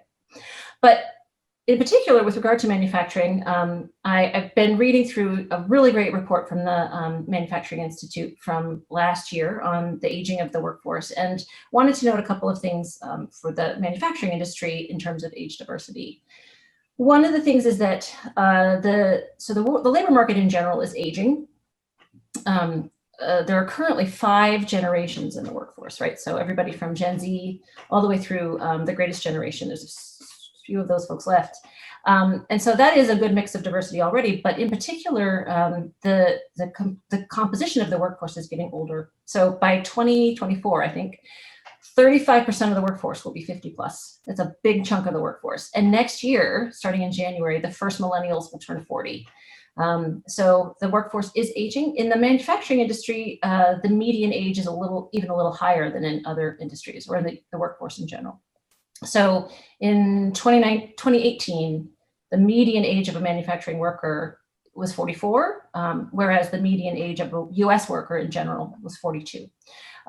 So the most manufacturers that this report sort of interviewed and spoke to, in fact, the majority of them, I think like 97%, really value their older workers, which is great, music to our ears, right? We love to hear that. They value their older workers for the immense body of tacit knowledge, institutional knowledge, and technical knowledge, and expertise of processes that they've developed over time. And on the flip side, I know there's been some challenges in terms of recruiting younger people and getting younger people into the talent pool. And so that's one element of sort of consideration when you're thinking about diversity and inclusion strategies in your organizations, how to bring younger folks in and how to retain your older workers and really leverage them to mentor the younger ones and to provide that handoff of knowledge and that handoff of that experience. So knowledge retention and knowledge transfer is another big sort of element of age diversity in the manufacturing world. And I'm really excited to talk to our 2 panelists about this, the kind of best practices that they use for that, because it is so important. And it's hard to transfer tacit knowledge, right? So it's easier to sort of document processes, but less easy to transfer that tacit knowledge that's gained just from years of being on the line. And so I think that's all I wanted to say about those 2 elements. I really want to get into the discussion. So before I do, though, we're going to hand it off to Hannah Kane to talk a little bit about this topic at her organization. Hannah? Thank you so much, Heather. And my name is Hannah Kane, and I'm President and CEO of ALOM. We are a global light contract manufacturer supply chain company working out of 19 locations globally. And we are great believers in diversity, and that is on all dimensions, but certainly age being a very important dimension. So let's start with the most pragmatic reason for why anybody should really be for diversity, which is we have a talent crisis. We have a problem recruiting the people we actually need. Even with in a pandemic, where we have pandemic unemployment, it's hard for us to recruit the right people, and it's hard for us to recruit with specific skills. We are in an industry where it's just really, really tough to find the correct talent. And so we want the broadest possible talent pool. And that includes, of course, people who are of a certain age. The other reason we are looking is, of course, that we want to retain the people who are getting into an age where they're thinking about retirement, and so we have. Somebody made the cutoff. I think in the report that Heather mentioned, the cutoff is 55 years. Over 55 years is considered old. It's not an age level I agree with, I want to say, on a personal basis. But if we go by that, then about a third of our workforce falls into that category. And of course, we want to retain them and figure out a way to make them happy work and take advantage of their skills. And then, of course, there's a diversity of thought. And when I say diversity of thought, it's not just the way people are, what people are thinking, but how they're thinking about problems. And I always feel that that is one of the biggest cases for diversity, whether age or other dimensions, is to get that diversity of thought into the workplace. And finally, we have a lot of good experience with the hiring and retaining people who are in their 60s or even older. And part of it is that they are very stable workforce, and Heather mentioned that. So a lot of people think, okay, I hire somebody who is a very young person that will stay forever. Well, we have what's called job mobility. So you know, nobody says that they will stay forever. So in any event, there's a lot of good business cases for age diversity, and I look forward to the discussion and seeing if we can unravel some of the things that where we can help everybody use some tools that we have developed. So until Lisa, I can't wait to hear what your thoughts are around this topic. Hi, thank you so much for having me today. And I totally agree. I mean, age diversity is a conversation that we don't hear that often. And in manufacturing, it's so important because I think that the reason that our age bracket is 44 as an average age is because we have so many baby boomers. So Winton Machine is a smaller manufacturing company. We build industrial factory automation. And so as such, we have to have people of varied skill sets. And so we have varied ages within those skill sets. And so some of our machinists, for instance, are manual machinists. And it's a very difficult thing to find now in this generation, in the Gen Z generation, to find people who want to be manual machinists, because they all want to be CNC, they want to program, they want to use computers, they want things to be simple. And you have to kind of start with the fundamentals. And so even if you're, for instance, a CNC machinist, you need to learn the fundamentals of manual processes. And so I think that's one of the really great things about having a diversity of age ages within your workforce is that you can learn from one another. So our older generations can learn a lot from our younger generations, as well as the younger generation learning from the older generation. And I look forward to our discussion and how this brings so much to the table and helps with what we call the brain drain nowadays. And it just helps our companies and our organizations be more viable for the future. Thanks, Lisa and Hannah. That's definitely encouraging to hear, and I want to get into the discussion. So the first question I want to ask is, why is hiring a multi-generational workforce such an important part of your talent development? It sounds like we've already kind of been answering that question, and I was wondering if you could talk a little more about examples you've had where there's two-way learning going on, right? Where older workers are energized by learning from younger workers and vice versa, and how that increases things like engagement and retention and loyalty. So one of the things we do as part of our diversity efforts is to encourage everybody to mentor somebody who doesn't look like them. And that could be age-wise, it could be gender-wise, it could be racial, it could be a number of other diversity dimensions. And so you'll get this cross-generational mentorship going, and I believe that has been proven very, very effective. So one of the things we learned here during the pandemic is how important it is to listen and understand what's going on. And the listening has got to go all ways, right? And I believe once you get into a mentorship role, then that really helps. So maybe I can share a little bit how I think about diversity. So I think sort of on the very bottom level, you prevent discrimination. It's a very, very, very basic. Then you go and you remove the barriers. So that could be for age, population, lack of light, or physical barriers of different type. Then you go and you think about inclusion. What does inclusion mean? How do I get everybody included in everything? And that includes, of course, the listening part. And finally, you go and you attack the unconscious bias. And so sort of, and that is really the hardest part because we all carry it around, right? And you really start with yourself and then get it out there. And that's a framework I'm using for how to think about it, and happy to elaborate, but I want to hear what Lisa is doing too. So over to you.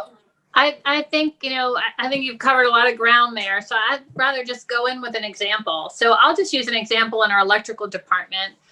One of our key folks that has been with us for a really long time, he came to us as a retiree. So he's been with us for many years, and he retired from the company he worked for 30 years. And then he came on to work for us, and I don't think he's probably been working for us for about 15 years. And he works about 30 hours a week. So it's a great flexible schedule. And that's one of the things I think a lot of our aging workforce is looking for. They're not necessarily working for a 40-hour-a-week job. So if you can give them flexibility, I think that's really helpful. So with that, some of the other folks in the electrical department are young, I call them kids, but they're young men. And one in particular came from our technical high school in our area, and he came out of their program. And so he came into us kind of as an apprentice. And one of the other gentlemen, he's also very young. They're both, in the early 20s. And so they've been able to work with the employee that's a little bit older, and they've learned so much from him. And also another one of the electrical folks who's an electrician, actually, and he's really been mentoring him not only within the organization, but I think personally as well. So I think we don't talk enough about how the older generation can also mentor not only in the work environment, but bring in those personal experiences and help them. I mean, 21 years old, and he just bought a house. I don't think he ever would have done that if he hadn't come to work for us and had the mentorship that he had and the encouragement from other employees. Yeah, I love that story because it shows that when you not only learn sort of the work stuff, but also the personal stuff, and so often soft skills are the kinds that take time to develop, and those tend to be the hardest to recruit for. I know that from PwC's annual CEO survey last year. They're really important and really hard to find, and so that's a great way that you've been mentioning, Lisa, to leverage your older workers.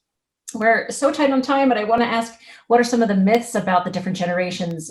My personal pet peeve is I hate it when people say that millennials are lazy, because I know I have so many millennial colleagues and they work really hard. What are some other myths about generations and ages and what do you guys do to dispel them? I think that's a really good question because, a lot of times people who are younger look at the older people as they're slow.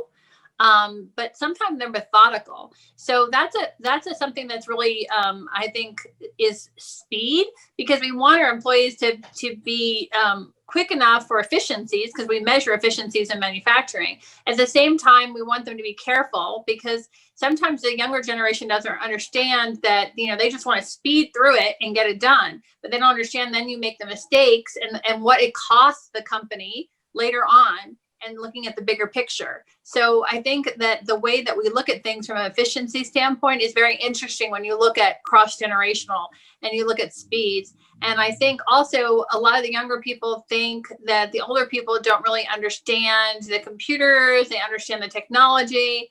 And then the older people don't take note of how important that technology is.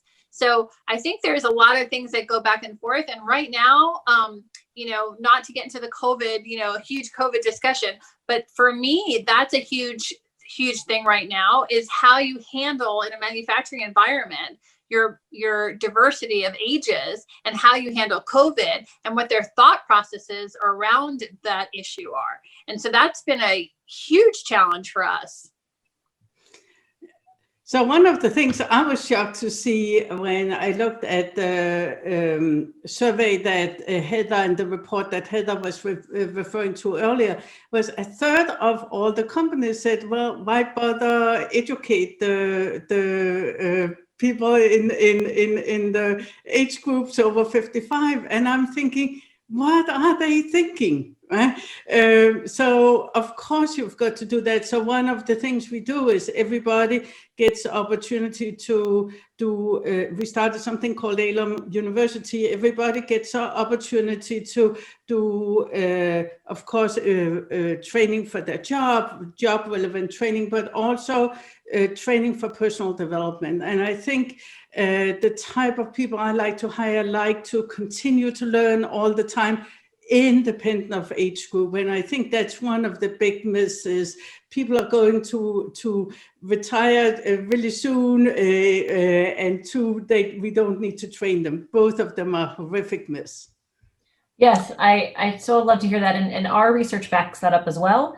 A huge majority of people over the age of 45, when surveyed, said that the opportunity to learn something new was a really important part of their job satisfaction. So definitely don't listen to that old bunk that older workers don't want to learn, because they do.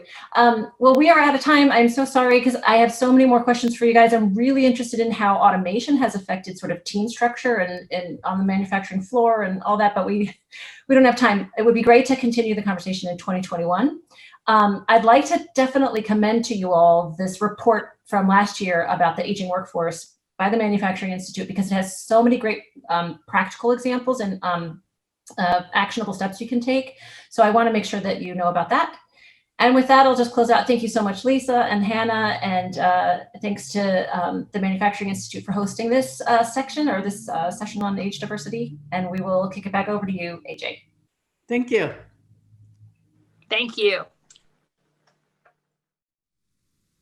Heather, that knowledge spillover that you referenced is a challenge that numerous manufacturers face, how to transfer knowledge that isn't taught by a book, but by experience. Heather, your point about job mobility and allowing older workers into positions that are more suited to their experience is right on target. And as you said, I hope we can continue this conversation in 2021. That is absolutely the case. I want to first take a moment for all of our audience as we wrap up the first day of the Manufacturing Institute Diversity and Inclusion Summit to take a look at the page that you're currently on. So if you scroll down, we already talked to you about the chat feature that we have on our page.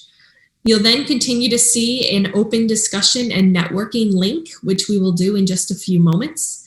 But if you continue to scroll down, you'll see the virtual attendee kit. And in that kit, you have the program, but you also have case studies and pledge for action. So I want to take a moment and talk to you about what you can expect from the Manufacturing Institute when it comes to diversity and inclusion. The case studies link is going to bring you to a page that lives on the Manufacturing Institute website. And on that page, you will see all of our previous diversity and inclusion roundtables. We have continued to do a series of those roundtables since June 2020 and will continue those into 2021. Tomorrow, at the conclusion of the summit, I'll list for you what those roundtables will be, but know that they are always available for you to view. You'll also see case studies, and this is a continuous process where we are working with manufacturers to capture what case studies and best practices they are implementing with D&I. So please come back continuously to this webpage and bookmark it so that you always have resources available for your D&I journey.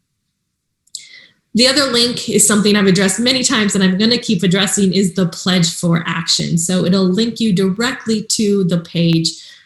But our NAM pledge for action is that by 2025, manufacturers commit to taking 50,000 tangible actions to increase equity and parity for underrepresented communities and create 300,000 pathways for Black people and all people of color.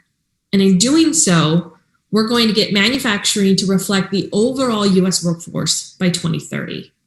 So I, again, encourage you, take the commitment. It can be creating an ERG, having the courageous conversations, working with any of the amazing partners that we shared with you today. But I really encourage you to take that commitment in your D&I journey. So phew, we are just halfway through our Diversity and Inclusion Summit. We've heard from diversity dimensions experts at HBCU Connect, Autism Speaks, Out Leadership, Heroes Make America, STEP Women's Initiative, and AARP. Thank you to everybody who has participated today. Thank you to the manufacturers, the 9 manufacturers that we saw today on our panels. I hope, audience, that you're walking away or closing your screen today with at least one, if not many, new learnings and a new idea on how to get engaged and just get started, whether you are new to the D&I journey or a 20-year expert. I also hope you will join us again tomorrow at 10 a.m. Eastern for the second half of our D&I Summit. We will use the same link, come back here and participate again. Tomorrow, we're going to hear from 2 executive panels. One features Arconic, Intel, and Deloitte, and our second, focused on goals, will feature BP, Trane Technologies, and Covestro. We'll hear how they're leading change and embedding D&I into their companies, but also dive into how they're building D&I into team and individual goals in an effort to impact change. But right now, we're going to take a moment, and if you, again, scroll down from this viewing, you'll see open discussion and networking. This is an optional portion where we're going to have a peer-to-peer discussion. It's immediately following the summit. So just click on that join discussion button to network and chat with other attendees and follow up with any questions. And with that, we are wrapping up today's summit. Thank you again for joining us, and we will see you here tomorrow at 10 a.m.